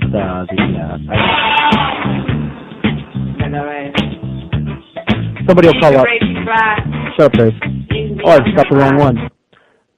Somebody will call up with the original. I do like the original better, too. I just got done saying that while you were sitting there not listening to me.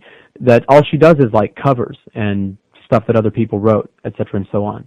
But nevertheless, it's amusing, it's interesting, and her videos kick ass. And like I said, not sexually attractive to me. Remember when she was dating Dolph Lundgren? I said he's not man enough for her. No man is man enough for her. That's a scary bitch right there.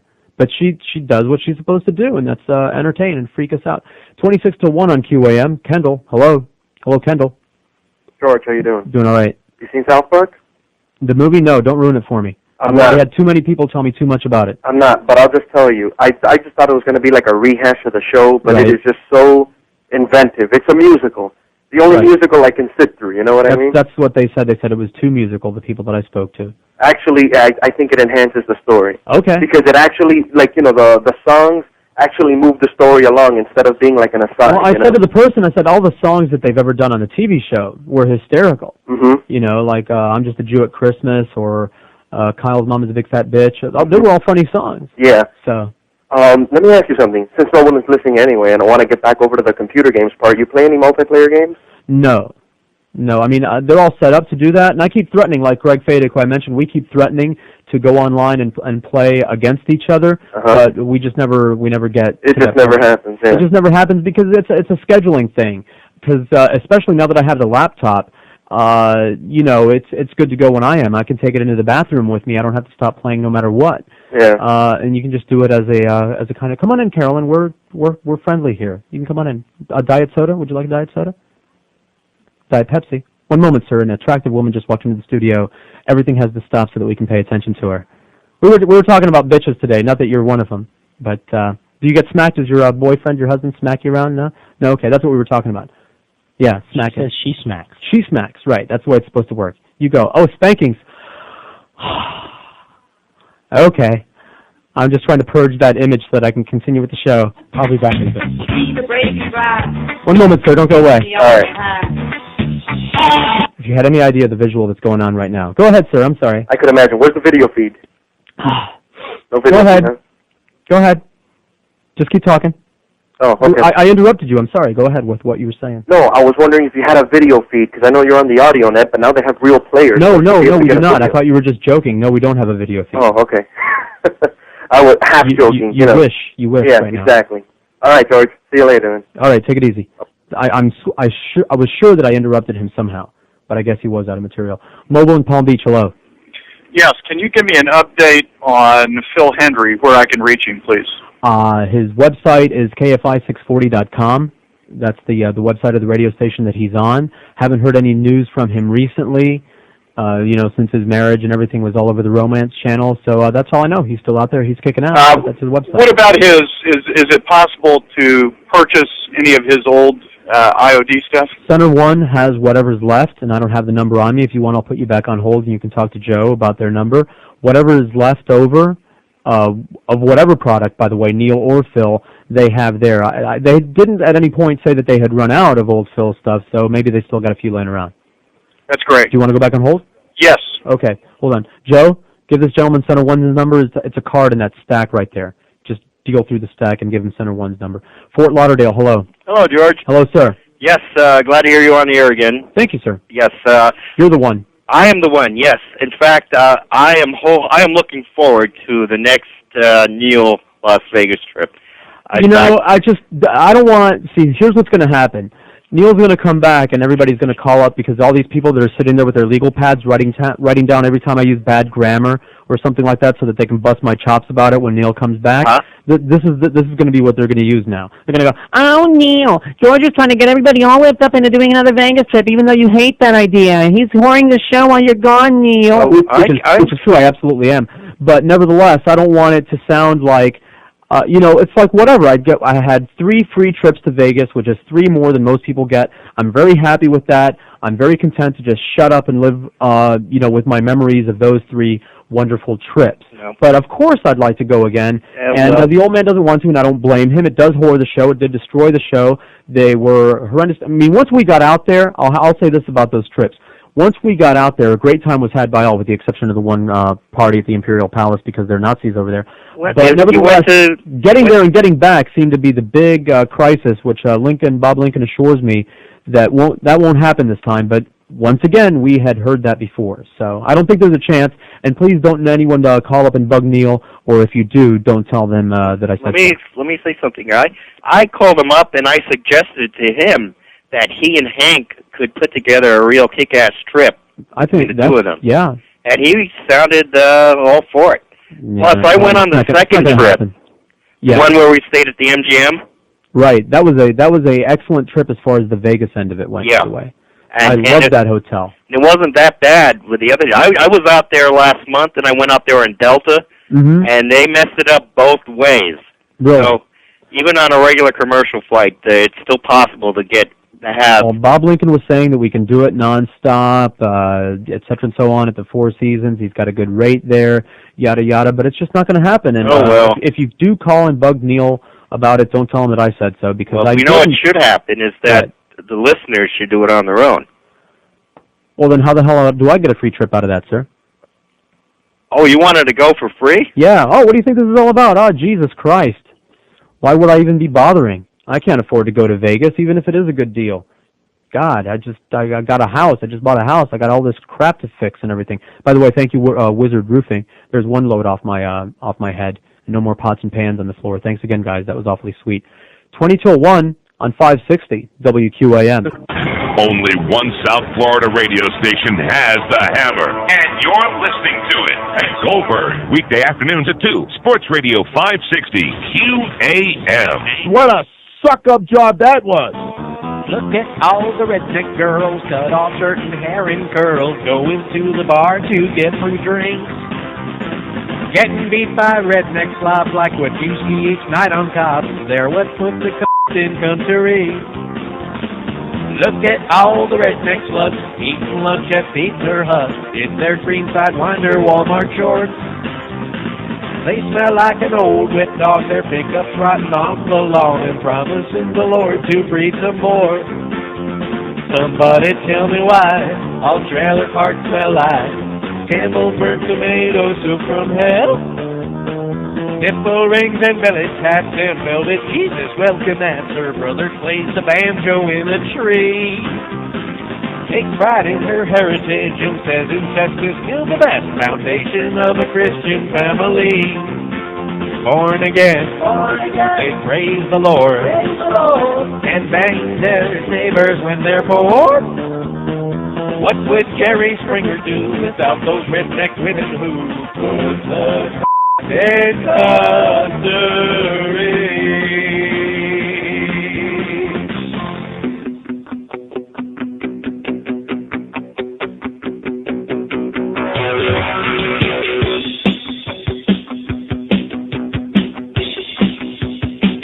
Here's another one where the original is much, much better.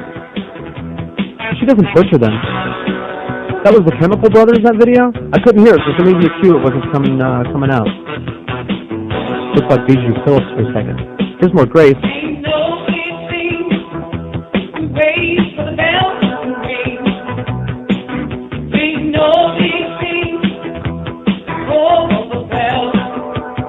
But she's no Roxy Music. She's no Brian Ferry. Nevertheless, she's fun to watch on TV. I got to say, even on the interviews, when she's doing interviews, she usually freaks out the host, which is always great. 14 till 1 on QAM. Mobile and what? The Turnpike. Mobile on the Turnpike. Hello. George. Yes, sir. How you doing? All right. Enjoying the show. Thank you, sir. Listen, I also want to see that Son of Sam movie. But have you heard, I wanted to ask you about another movie. Have you heard anything about the Blair Witch Project? I haven't heard anything about it more than that. I just, I don't know, somebody mentioned it to me or I saw something or, you know what I'm saying? Yeah. I haven't heard if it was actually good or anything. Well, I read a guy on the internet, you see a lot about it on the internet, and this guy said it was the scariest movie he's ever seen.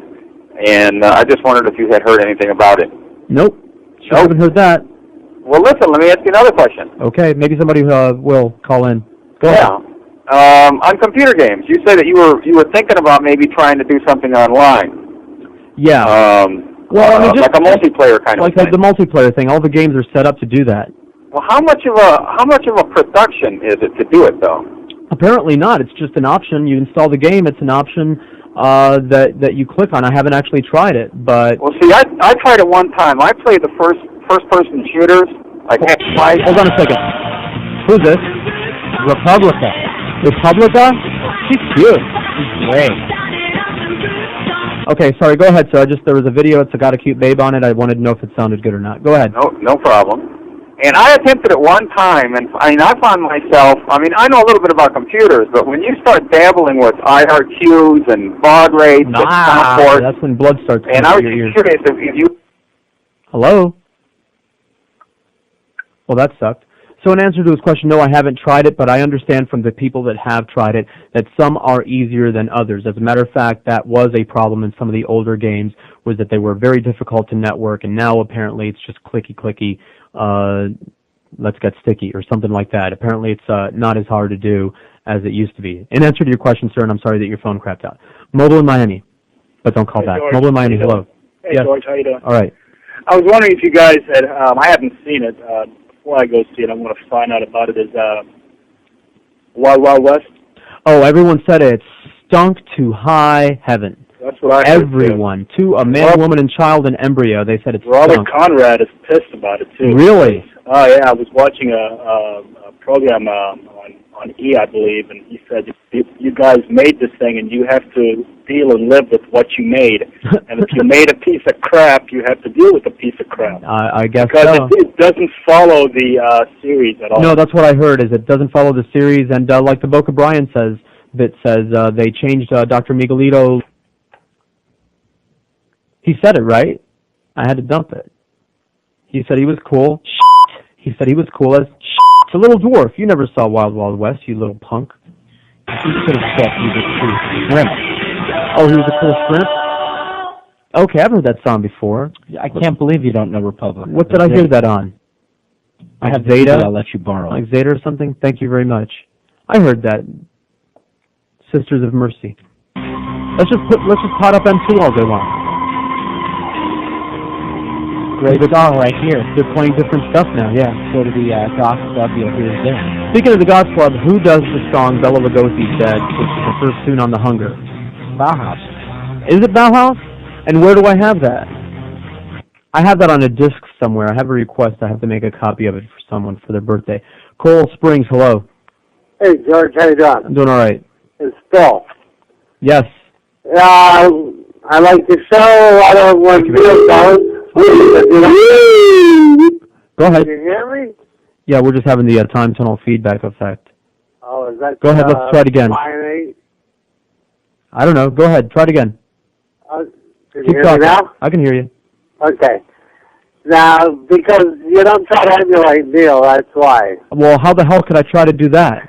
You Talk about falling on my face if I did try. Listen, now that your roof is done, that offer still stands to be coming down and pressure cleaning your roof and doing your driveway. Absolutely. We'll be doing that someday soon. Okay, you have my home phone number, right? Okay. Yes, I do. I have your card. Okay, pal. Thank you, Bill. From Pressure Fight, by the way. We'll whore the show for anybody while Neil's gone. I mean, what the hell? Everybody else does it on this joint. Pompano, hello. Hello, Pompano. Goodbye, Pompano. 2 calls down, 2 calls to go, and then we can go back to some more Grace music or something like that. Mobile in Miramar. I only say that because that's the CD that's in there right now. George. Yes, sir. Go ahead. Good afternoon. Good afternoon.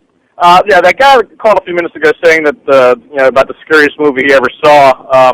Did you ever see a movie in the mid-'70s called The Town That Dreaded Sundown? With I think Dawn Wells from Gilligan's Island was in it. Do you remember that one? I remember the name of it. I don't know if I ever saw that. Yeah, it was about some guy. It was shortly after World War II in the late '40s. Some psycho killer was going around some small. I don't think I ever saw it. Yeah, that was. For its time, that was a pretty frightening movie. And there was another one made in the early '60s. Hello? Why is this happening today? Hello. Hello, there you are. Okay. Yeah, there was another movie in the early '60s called Black Sabbath. Do you remember that one? Yes. Hello? Click. Boy, when you live right, these kinds of things happen to you. What's going on with that today? Which break are we on? We only have one more for this hour, right? I'm just totally confused and rattled now. Miami, hello. Hey, George. Hey. It's the bad weather rolling in. Mr. Bad Weather? It's cutting off the phones. Oh, is that what it is? Because we have no windows, so I have no idea what's going on outside. I'm down towards Kendall. It's getting pretty black in there. Jeez. I thought, the sun came out yesterday. I remember the sun. The sky. Is that amazing? It was an incredible thing. It was the same as it ever was. Big ball of fire in the sky. It was exactly. Great. I hadn't said the S word in a long time. Right. Listen, that song from Republica. Yes. From Republica. That was in the Christmas Vacation movie. Okay. Lampoons with all the girls dancing up on the top of the whatever. I heard it before. I just never saw the video before, so I didn't. Great, good old song. Good movie too. Yeah. South Park was honestly disappointing. Really? Funny. That's not what I wanted to hear. The first 10, 15 minutes, unbelievable. I mean, it was like the Beavis and Butthead movie. The first 10, 15 minutes were very funny, and then a little longer than it needed to be, but in general, great movie. An hour and a half longer than it needed to be. Okay, I'll see it. I'll see it. That's what we're going to be doing all week long, is going to movies that, the kid wanted to go. I was going to take the kid to South Park, but I can't wait for like a month for her to come back. She'll have to tell the in-laws to take her up there in Fort White. Sunrise, hello. George? Yes? Yes? I like the music. I enjoy hearing it. Republica was that particular song was in a Mitsubishi commercial also. Okay. Yeah, I heard it. Once I had it on for more than 2 seconds, I recognized it. But I never saw her. I've never seen her either. So watching she's MTV. cute. Nice little turned up nose there. Very cute. Cool. You're more amusing than the music, so, start ranting about religion, actually. I was talking to a bunch of Christians at a July 4th party. I'm sorry. And they say, it happens. Yes, and one of them was saying, well, the Lord's Prayer is kind of generic. It would be okay for Jews too. No, it is not. I understand that. No, it is not generic. You are, as the saying goes, preaching to the choir. That's right. But, I just wanted to vent a little bit, and I figured you'd be a good person to vent. No problem. We'll be touching on it sometime this week. We'll be touching on religion. We'll be touching it on the air. Cool. Yes. Can I help? All together. Good. You can help yourself. It's self-service here on the George in for Neil Rogers show. I think I might have to have my name legally changed to that, because I say it more often than my own last name. George from the Neil Rogers show. Maybe I could just make it one big word with no breaks, the way that they do things online, and that would make my life way easier.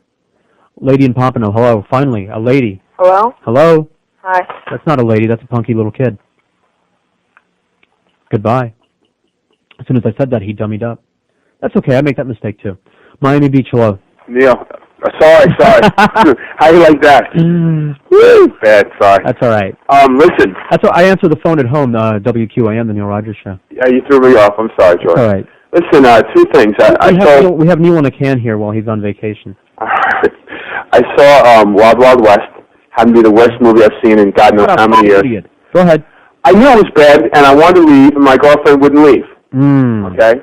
Does she like Will Smith or something? Is she a Will? No. It was just one. It was just one of those things. I'm just so incredibly sick of Will Smith. Like Men in Black would have been a good movie if it hadn't been for his ass in there, all shucking and jiving around and acting that way. And why aren't the brothers upset at his behavior? Because here's a guy who can put on any act he wants to. Right. You know, who could play it. He could do an English accent if he wanted to. I'm not saying that he doesn't have talent. And instead, he's got to do the yo-yo-yo routine. You know, why doesn't he just put an Aunt Jemima scarf on his head? That'd be more accurate.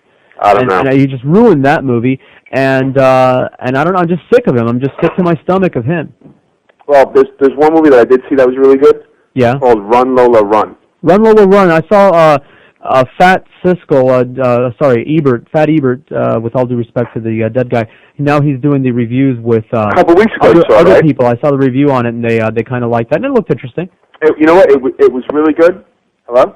I'm here. Okay, and I'm not gonna kill it for you and tell you what happens, but it's got a great soundtrack. Okay. And it's a damn good movie. Okay. So you should enjoy it. Well, check it out. The wife watches all those foreign flicks, so we'll be watching that without a question. Oh, by the way, speaking of foreign flicks, and the wife is always, we have the opposite taste in music, but they're both equally bad because I like trash movies, you know, bimbo movies with swords and lasers, and she watches anything French, which means it's immediately, automatically a sack of crap with no discernible plot whatsoever.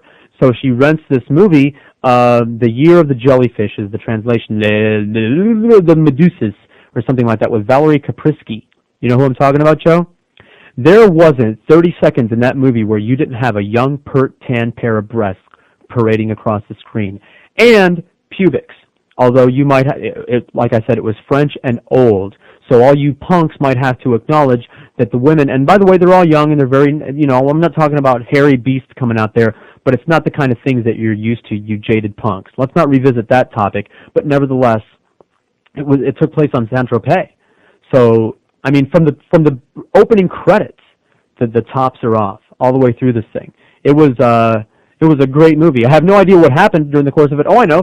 They had jellyfish, and they had death. And did I mention breasts all the way through the movie, and occasionally some pubic zirconiums, too. So it was good. It was very good for a French movie. I will recommend any French movie that I think is good. I found one so far. There you go. And that City of Lost Children, that makes two. The City of Lost Children with the guy in it from Beauty and the Beast. Perlman, I think his name is. I'm not sure. Not the Atlantic City subs, Perlman. 3 till 2 on 560 QAM. WQAM, Miami, Fort Lauderdale.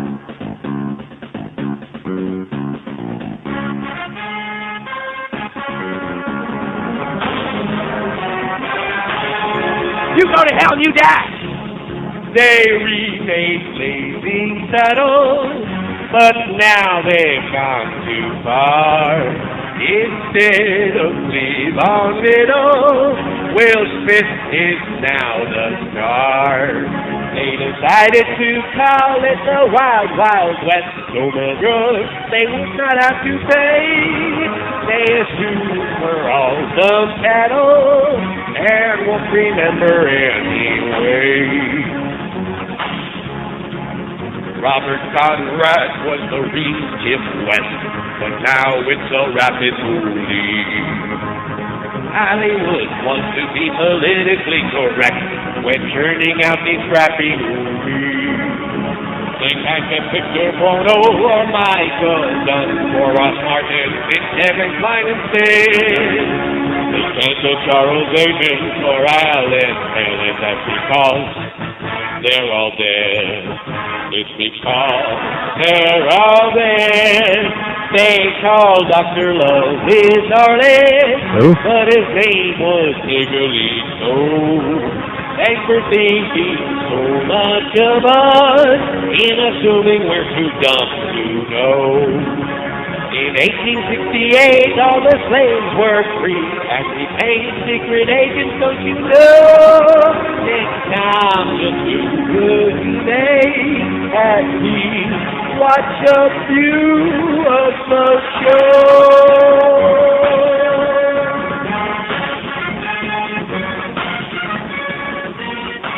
Well, I hope it makes Boca Brian feel better that guy agreed with him, that Robert Conrad agreed with him that they acted like they never saw the show. They just took the name and totally butchered it up.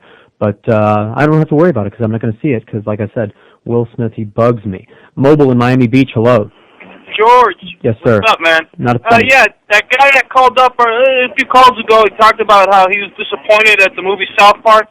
Man, I saw that movie. That movie's funny from beginning to end. There's a lot of music. That guy, he should have his balls chopped off and shoved down his throat. Okay. Making such a comment like that. Okay. Later. Thank you, sir.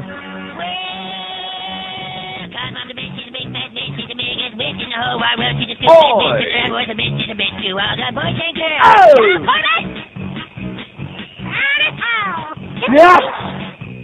Monday to the bed, on Tuesday to the bed, and Wednesday to Saturday, see the bed, on Sunday, just to be there to the Super Kings, and may I be all of these things.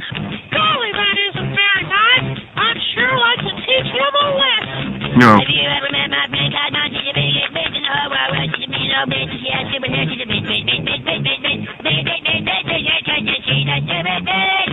Cause Monty bitch, and she's just a dirty bitch. Oh!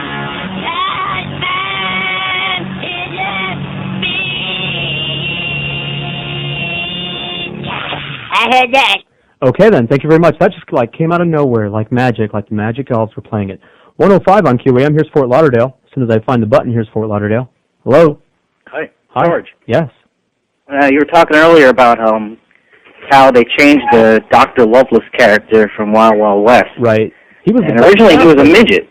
Right, he was a little dwarf. And Miguelito, I like that name about him because it's such a diminutive little name. Yeah, they changed the name entirely. But he was this evil, dangerous guy. And I was just thinking they could have got the guy who played Mini-Me to be here. Yeah, well, I guess he was busy with the movies, but there's lots of, with all due respect, little people that are out there that could use a nice acting job.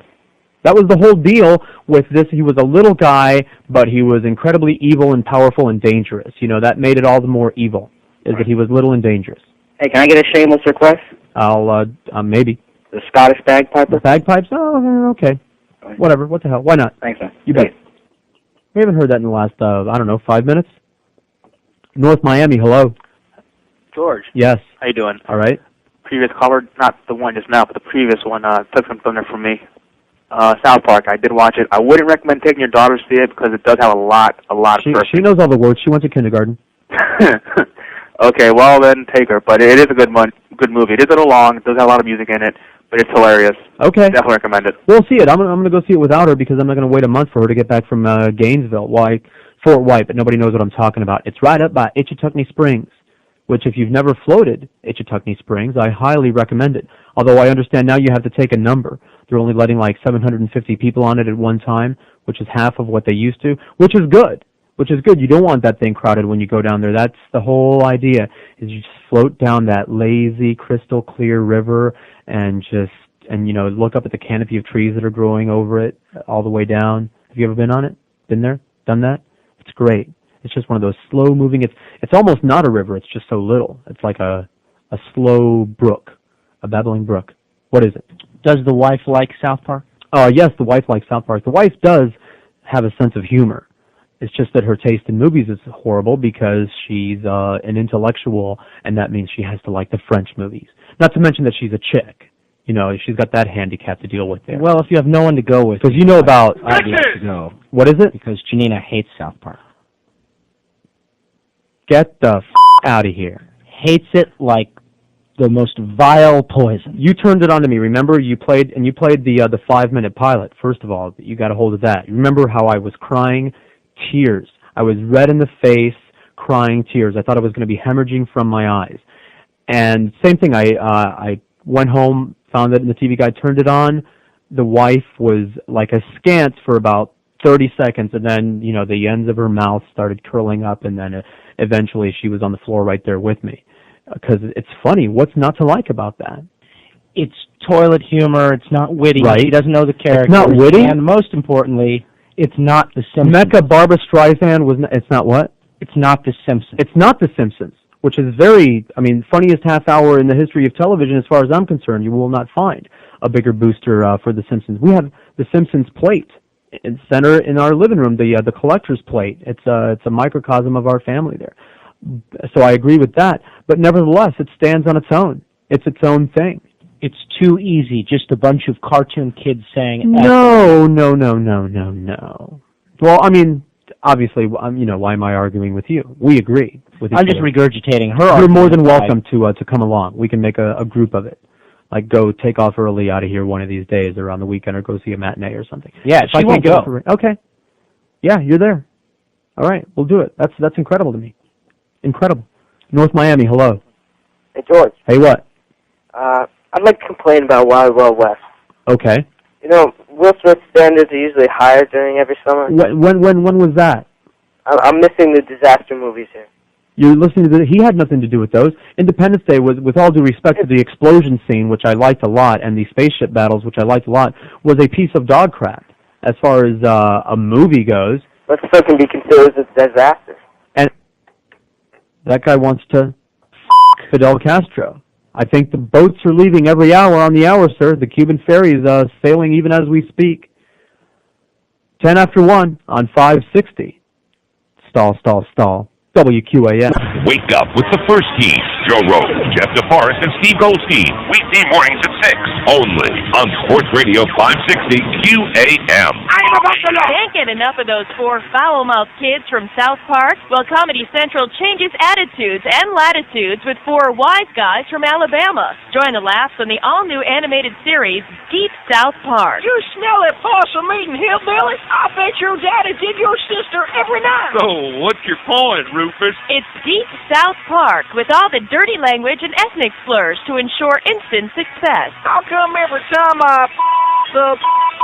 some gets in the with the sheep? That's because the is a and he don't like sheep. It's Deep South Park, just like South Park, except with outrageous Southern accents. Oh my God! They killed Billy Bob! You Yankee bastard! Oh well, let's go hunt some roadkill. Deep South Park, coming soon to Comedy Central. 115 560 WQAM. That's where I spent the weekend. Was Deep South Park, otherwise known as Fort White, Florida. And by the way, you want to see some mugwumps?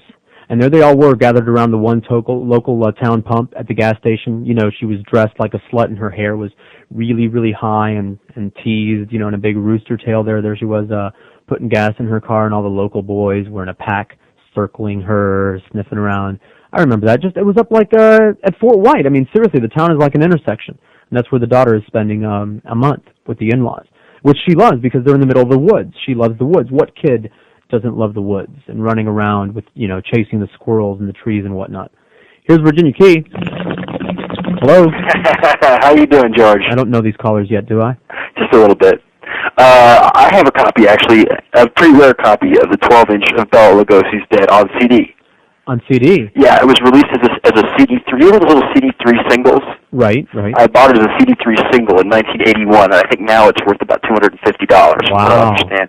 But if you wanted to record it, I'm sure we could work something out. I could borrow this and give it right back to you. Sure, I know you. I trust you. Same-day service. I mean, while you sit, I'll just roll it off onto something. Well, we'd have to roll a couple things, and I'd have to come up there, and we could work that out. Okie dokie. And if I think his name is Ramirez or Martinez, ever blocks traffic in front of me, after I hit him with my bong, I'm going to grab him and show him a public. No, get it right. Martinez was the guy that was trying to bust up the traffic. Who's the Democracia guy? I don't know. I should know these things, right? Well, Mr. Democracia, if I ever see you blocking traffic in front of me after knocking you out with my bong, I'm going to grab you and jump off the bridge with you, because I used to jump off 60-foot bridges for recreation, and I want to see how you're going to deal with it. Regular. Pardon me? Bungee jumping or just right into the water? Just regular. Oh, all right. Make sure you keep your feet together when you hit the water. Absolutely. I did cliff diving in Montana. That's, keep your feet together. Keep your feet together. The first time I did not do that. But I'll show him what disturbing the peace means in fear in 1 second, and he can decide whether he likes it. Okay. Okay? You got my blessing. Bye. Thank you very much. Yeah, cliff diving. There's one thing that, although in Florida we have the canal bridges, but they're not up that high. Go ahead. Why did you ask about Bela Lugosi's dead? Bela Lugosi's What spawned that? We were having on Friday the meeting of the five families, which you missed out on another good time yet again. We were discussing the movie The Hunger, and that's the opening that's the opening song when they're in the club picking up people. If you haven't seen The Hunger with David Bowie and Susan Sarandon and Catherine Deneuve, highly recommend it. It's very good. Turn off all the lights. If you have chemicals, use them now. and it's a good movie. It's just beautiful. It's all like hues of blue all the way through it, and Catherine Deneuve does a great job of being the mistressy type vampire, where she's just nothing but soft-spoken through the whole movie, and she just conveys all this power and dignity. It was just a really good piece of movie making, and David was adequate, and you get to see Susan Sarandon's breasts. Lesbian action, yes. It's got everything. Vampires, lesbos, and really good music like Bauhaus, and it's got that Lakme song by Delibes that you hear on all the car commercials. I'll find it on a disc. I'm not going to sing it because I can't do female opera. So that's how that got going. And one of the people that I was discussing it with was saying, "Oh, that's a great song. I wish I had that song, and I've got it somewhere around here, and I can't find it. It's on one of these multi-disc things that I have somewhere." So that's why I was asking about it. Why spend my time looking when I can just I can get somebody to come up and bring it to me and bring a bag of weed too? See what radio shows are for? Take notes. Pompano, hello. Buenos tardes, George. Buenas tardes, sir. Great show. Thank you. Yeah, I have two comments, one about Wild West and also South Park. Okay. Wild West was overall pretty good, but it had maybe too many holes in it. Okay. It's worth it just to see Salma Hayek. She is a fabulous babe. There you go, or you could just turn on a mascara commercial. Goodbye, clumps. Go ahead. South Park, too much music, but pretty good overall. That's the one complaint that everyone's been saying is it's too musical. Yeah, but do not take children. I have to emphasize that to people. I'll see it without her, and then that way I'll be able to make up my mind. I'll preview exactly. Without saying too much. There's more to it than just foul language. Don't take children. Okay.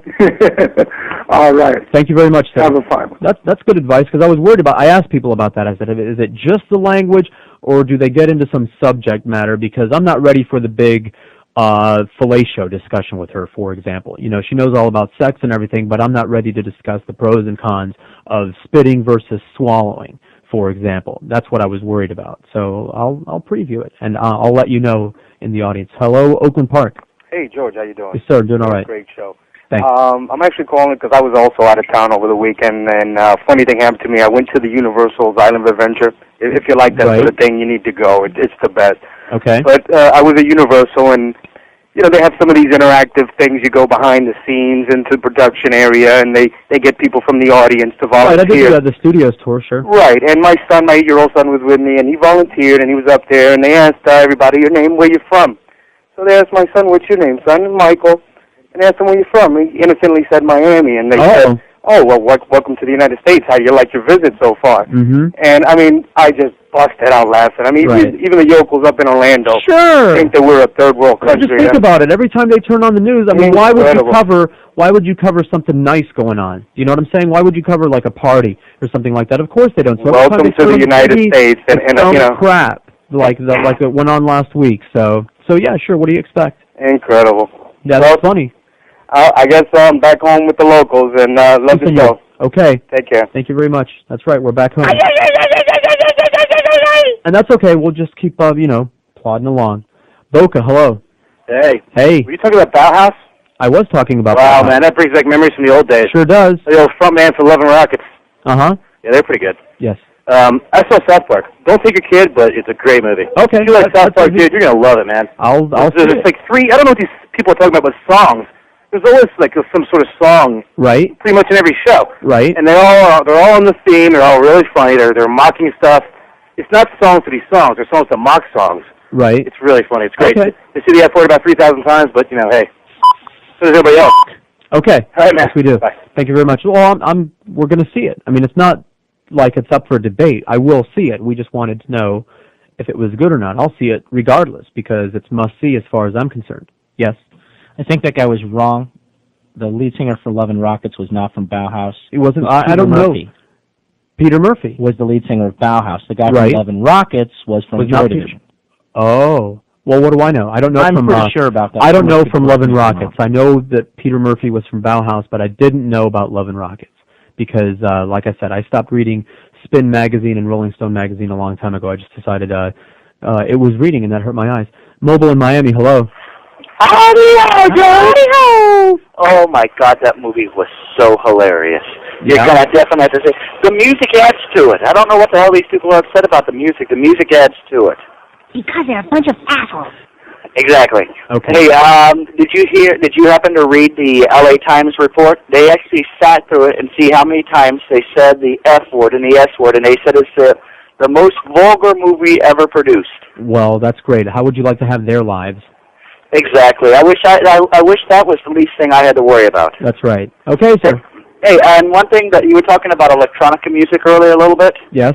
I play progressive rock, and I'm into the artsy-fartsy rock also. Right. And I even like, pardon? I said yes, I'm up on all that. And I even like some electronica. I'm a fan of New Order and some of the late 80s electronica. Mm-hmm. That's good stuff. You didn't hear when I was playing Kraftwerk a while back, did you? Pardon? You didn't hear when I was playing Kraftwerk a while back. Talk about Yes, I did. electronics. Okay. Yeah, that was very good. Hey, anyone who says that The Simpsons suck, that Futurama sucks, that Family Guy sucks, and that South Park sucks, they got to find a new sense of goddamn humor. Absolutely. All right, have a good afternoon. And You're cutting out. Was he cutting out, or did I cut him out? I don't know. All I know is that I'm very confused right now. About what? I have no idea. No one called about the Valley, the year of the jellyfish. I thought somebody else would call and say, yeah, I saw that movie. It's old. It's like 60s or 70s, but more nudity per square inch than anything I've seen. And by the way, no fake breasts in that thing either. They were all very very natural and pert for what it's worth. 124 on 560 WQAM. Only one South Florida radio station has the hammer, and you're listening to it. At Goldberg, weekday afternoons at 2, Sports Radio 560 QAM. Dude, this is pretty up right here. These guys are my best friends, they're thick and thin. We've always been together, we're four of a kind, having fun all day, piling around and laughing away. Just best friends are we. Love you, Cartman. I love you, yes. Thank you very much. 129, 560 WQAM. That was just a short ditty. I wasn't ready for it because I spent the whole break tearing the place apart looking for that disc that has Bela Lugosi's Dead on it, but I can't find it, so I'm going to have to wait for the guy from Virginia Key to bring it up to me. That's all right. That's all right. Gives me something to work towards. Hollywood, hello. George? Yes, sir. How you doing? Doing all right. I must yeah, go ahead. Commend you for your free thinking on religion. I have a scenario I've asked a lot of people. Maybe some priest would call up and pastor would be able to answer this question. Here's the scenario. It's the middle of Nazi Germany and in Berlin. Mm-hmm. And there's a bright light right in front of the Reichstag. And all of a sudden, who appears but Jesus, Mary, Joseph, Matthew, Mark, Luke is a Greek, we'll give him an honorable mention, and Saul, who became Paul. They're all there, and they're dressed in Orthodox garb. Because in those days, there was nothing but Orthodox Jews. They all wore yarmulkes, prayer shawls, they all had little curls on the side. What would have happened under that scenario? I only wonder. Okay. They would all be put to death, including Jesus. But understand that we're supposed to believe that the Nazis weren't Christians, that the upper level, the SS people, were actually into old Nazi mysticism, by the way. So they were only pretending to be Christian for the sake of the rest of the world. Understand that. But whatever. Kendall, hello. George. Yes. South Park? Yes. The most hysterical thing I've ever seen in my entire life. Okay, great. I'm sold. I would go today if I thought I could get away with it. How old are your kids? My kid is 10. We'll be 11 very soon. See it first. Okay, I'll see it first. Please. Okay. And did you see the interview with them on Leno? Yes, I did. Oh, no, not on Leno. They explained how they got away with all this stuff. They would go in, and these people, whoever approves the language, whatever, they say, oh, that's terrible. No, we can't do it. They'd make it 10 times worse, and then go back and they'd say, holy crap, and then they'd make it back the original way. And is that sad and embarrassing that that's what artists, quote-unquote, whether you think that they're artists or not, that's what people have to do to get their stuff out there? It was ridiculous, but a good story. Okay. But anyway, see it. All right, take it easy. I saw them just in the making of it. They had a thing on, I don't know what it was, VH1 or Cartoon Network, Comedy Central, one of those things. They were talking about their making of the movie, and they mentioned that they had to scale it back. They had to start off real strong because they were going to get an NC-17 over language. Are you with me there? A cartoon with no nudity whatsoever was going to get an NC-17 over language. Well, I mean, I don't know if there's no nudity. They might have some cartoon penises. But once again, drawings of penises, like all you have to do is walk into an elementary school men's room, the boys' room, and you're going to see penis art all over the place. You know what I'm saying? It's not like you're going to shelter them from those images. But that's because of movies like South Park. Oh, yeah, that's right. I forgot. We have to blame those movies. Coral Springs, hello. Welcome to the new Puritanism. Yes. It is just ridiculous. It's a bunch of people who... Well, because don't you understand that it's because we say words like and that the Columbine shooting happened? Don't you know that, sir? Well, no, I understand that there's people who are uneducated, who are afraid, who have no sense of history, who have no sense of context, who don't know what they're talking about, right. Who are governed by narrow-minded religious views. That I understand. Yes. Yes. But I saw South Park. Yeah. I thought it was absolutely hilarious. Excellent. And I like all these TV, and I like it as a TV show. I happen to like King of the Hill as a TV show. I think that's King of the Hill funny. is great. Talk about, I mean, it's kind of subtle, it's kind of low key, but they have really great characters. Fox doesn't know what to do with it. They keep switching its time around. I hate them for that too. And they even had Phil Hendry on there doing a voice. They have great characters on that show. I love the characters. I like Luann. I want to have sex with Luann. On the other hand, on the cartoon, not you, Luann. We have a. On the other hand, I think Futurama is kind of dull. Compared to The Simpsons and the other stuff, I'll agree with you. Compared to the other stuff, it's funny. I mean, it's not as funny. So what about this? You see, the Nazis weren't really Christians. Well, that's what I saw a whole. I think it was on the Discovery Channel or the Learning Channel or one of those things. The SS, Hitler, his immediate inner circle, and all of the SS people were into the old Germanic mysticism, like with the runes and everything like that. As a matter of fact, that's what the SS is. But isn't it interesting that all these neo-Nazi Christian groups, like the World Church all of these the Creator, neo-Nazis are Christians, yes. Yeah. Like the guy that just got arrested here recently, was on the news all weekend long. He belongs to, that's the name of his hate group, is the Church of something or other. But show you how stupid these people are. This guy had to repeatedly shoot himself before he died. Well, he kept missing. Unfortunately, he didn't miss when he shot those innocent people. Unfortunately, that's very sad. There's too much hatred. Nice show, George. Thank you very much. But I don't have to say that. Some of us are having a fine time getting along with each other and promoting goodwill towards all men and especially women. And some of them, some people are not. Like some people like to smack their bitches. And the women don't. No one is called to defend that. That's what we started the show out with. Did you notice that, Joe? We didn't have a call on the board for the first 2 hours because I was talking about, and nobody would call about that. But as soon as we start talking about Wild Wild West and South Park, oh hey, that's something we can get into. Oh! Farts and things like that. But hey, whatever. We'll discuss any of it. Here's Gainesville. Hello, George. I bet you this person floated the Itchtuckney. George. Yes. It's Fred. Oh, hi, Fred. How you doing? I'm doing all right. Fred from Gainesville. Used to be a coworker. Fred of Specs Records, famous guy. Blah blah blah. The old time listeners, they know who you are. Yeah. What's up? I was just up in your neck of the woods. Cool. I was just down there yesterday, actually. Oh, we must have passed each other on the turnpike. I saw Lane the other day. You saw Ling? Lane? Oh yeah, Lane. I saw her last time I saw her was at the concert, the Crease thing, not Zeta Fest, the one before it down at Bayfront.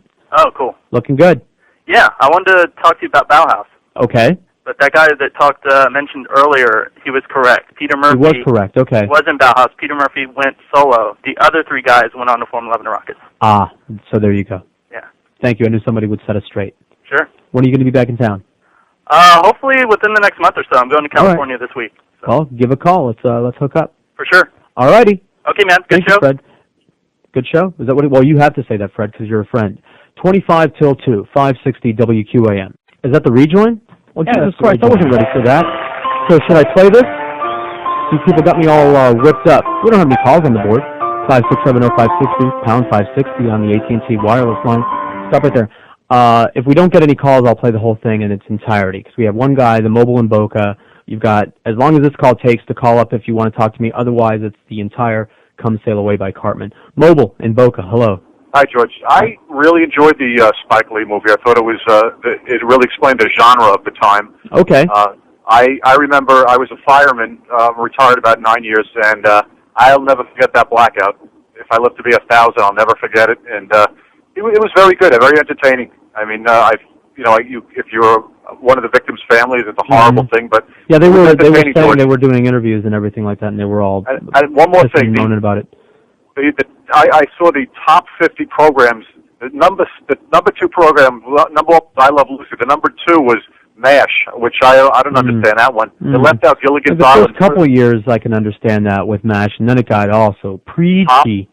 I couldn't believe it. Go Thank ahead. you very much. No problem. Hey, and we got one more. We're going to just keep doing these one at a time. I'm going to hold Cartman over their heads. Fort Lauderdale, hello. Yeah, George. Yes, sir. Hey, how you doing? Doing all right. When does Neil get back? On Monday, sir. Can you wait that long? Boy, you really suck. Man. Okay, thank you very much. You might have to go find a life for a week. I hate to break the news to you. You might have to find a life. I know that's a challenge, and I don't know what you're going to do when Neil retires in 3+ years, but practice now. Practice makes perfect. Maybe by then you'll have figured out how to find a life, or you will have found one, or somebody will draw you a diagram or something. Okay, the phones are ringing, but they're hanging up, so here's it. I'm sailing away, set an open course for the virgin sea. I mean, this thing's like 5 minutes long. 'Cause I've got to be free, free to face the life that's ahead of me.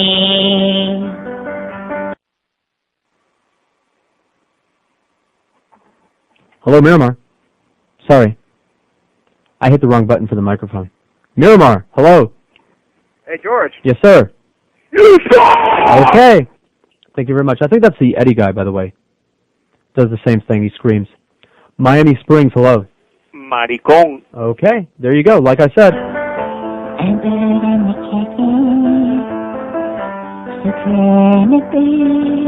It won't work, sir. Richard put you I still won't date you. on every ship, every day, alert out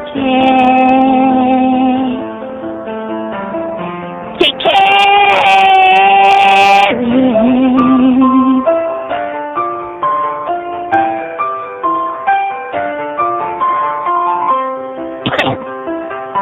Jesus, I look to the sea, reflections in the waves, but not in my ring. Some happy, some sad. I think of childhood friends and the dreams we had. We live happily forever, says story good. But somehow we missed out on the part of good that we tried. Best we can to carry on. Oh, God.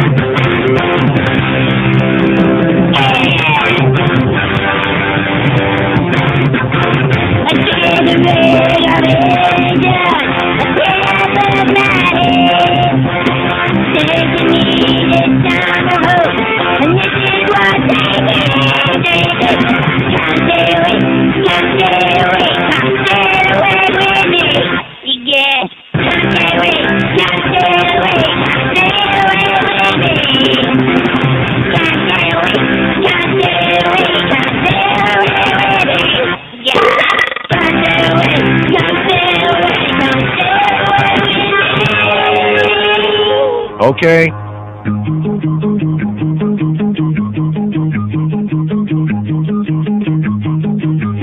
Good God Almighty! What a humongous! Wow! You call that a penis? Yeah.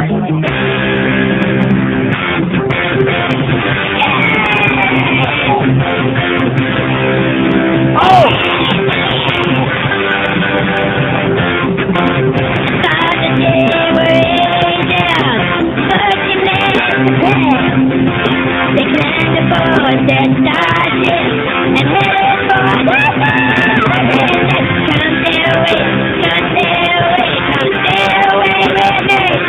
Are you sure?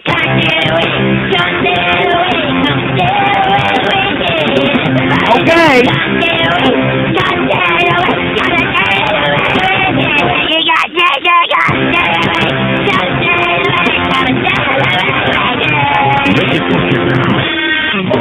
He's a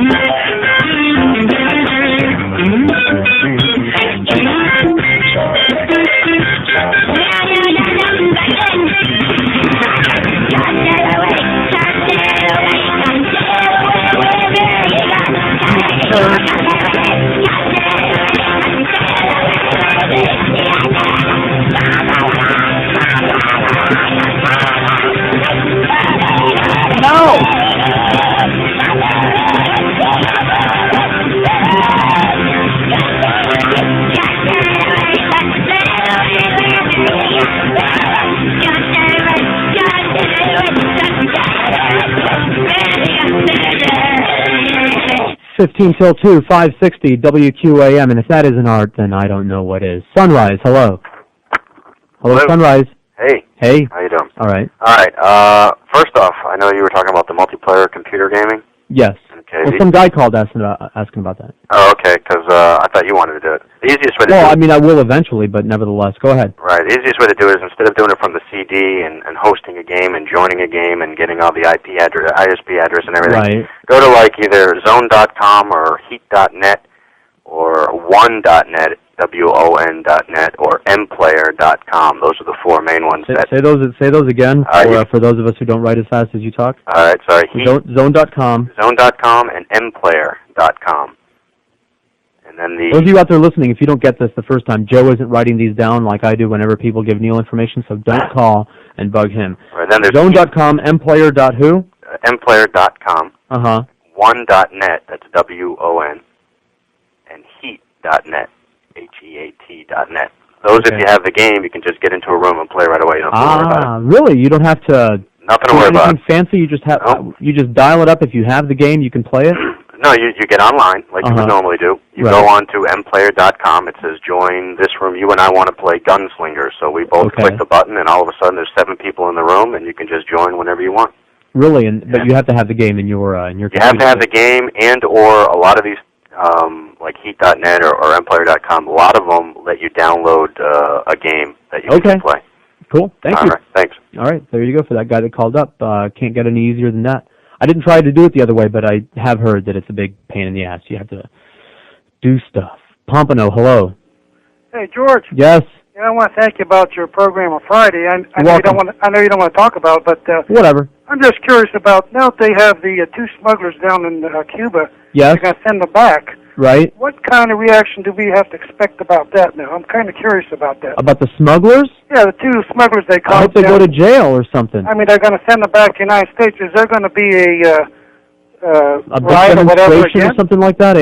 Another peaceful demonstration? Yeah, exactly, I don't know. I mean, I would think that someone would say something about that. I haven't heard nothing except what are they going to demonstrate if they send them to jail, which they should? Well, I mean, that's you tell me. I don't know. I Maybe think someone will call. Maybe someone passionate. I think the American people are getting a little bit more, hot-blooded about this, and it's gonna, something's gonna happen. So no, nothing's gonna happen. The American people are just gonna keep watching TV, and nothing's gonna happen. Miami, hello. Here's a crank in Miami. No, hi, how you doing, George? Hey, how you doing? Fine. I was just calling as far as when you were calling this morning, as far as the bitches and all of that. Bitches. Yes.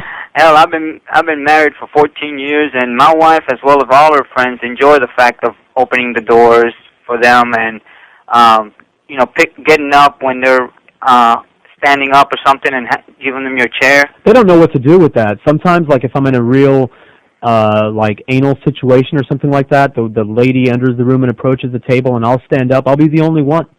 Yeah, well, maybe a lot of people get laughed at or something like that. I guess at what point I wasn't told that you have to stop doing that. I mean, most people just never did. I guess. I guess if it's in a hoity-toity situation. I've always been raised with that, and that's, I'm a Julio just like you. And right. Oh no, they beat us over the head with it as far as standing up when a lady comes to the table. God damn it. And Mom is like a very special person, and how dare you ever lay a hand or raise your hand at Mom and all that kind of stuff. So, I mean, as far as that is concerned, I think that a lot of women, and really the majority, because I was talking to my wife about that, about your subject, what you were saying about today, And she believes that a lot of the majorities, you know, they don't care about the fact of all this women's lib and all this other. Yes, they want to get paid. Right. If you're doing the same job as I'm doing, they want to get paid the same thing. And rightly so. Nobody has a problem. Exactly. I don't know who doesn't have a problem with that. You hear these guys saying, "Oh, well, the woman is not the breadwinner." I said, "Well, since when?" Exactly. Since when? And by the way, if I'm married to a woman and she's getting shortchanged at the office, that's hurting me and my whole family. I don't think that's right. Exactly. But she also wants to be treated with respect as far as, you know, opening the door for her and getting up if you know, if there's no chairs around and you're there, you got to, you know, get up and give her the chair. And you know, instead of gawking and saying, "Hey, baby," and all that kind of stuff. And if you look at a pretty young woman, you want to look at her, look, and that's it, you know? That's it. Instead of having all these other things. Don't say, "Oye, mommy." Exactly. And some one of the other subjects that you were talking about, I think you were talking a while back ago about vouchers and the religious schools and all that. About who? Oh, the vouchers, yeah. Yeah, the vouchers and all that. And if there's a school that's a really good, because in Miami there's terrible schools, okay? They received, as a matter of fact, 26 schools received a failing grade. The only high school in South Florida that received a failing grade was down here in Miami. So if there's a Catholic school that's a great Catholic school, that or whatever kind of school, and you feel that school can give that child an education, you wouldn't give, or you get a voucher, you wouldn't give that voucher to that Catholic school because that's the whole point, is that's what's going to be happening, is that tax dollars are going to be going to religious institutions, and not only the U.S. Constitution, but the Florida Constitution spells it out in much more detail that can't go on in any way, shape, or form. So is it really going to a religious constitution, or is it going to... The Catholic Church owns and runs that school, so if you give them money, it's going to the Catholic Church. We're late for the break, but thank you very much. Yes, there's some very fine religious schools, but that doesn't mean that my tax dollars should be going towards funding them. It burns our ass, the rest of us, okay? People, it's all about tolerance. What's that? 9 till 2 on 560 QAM.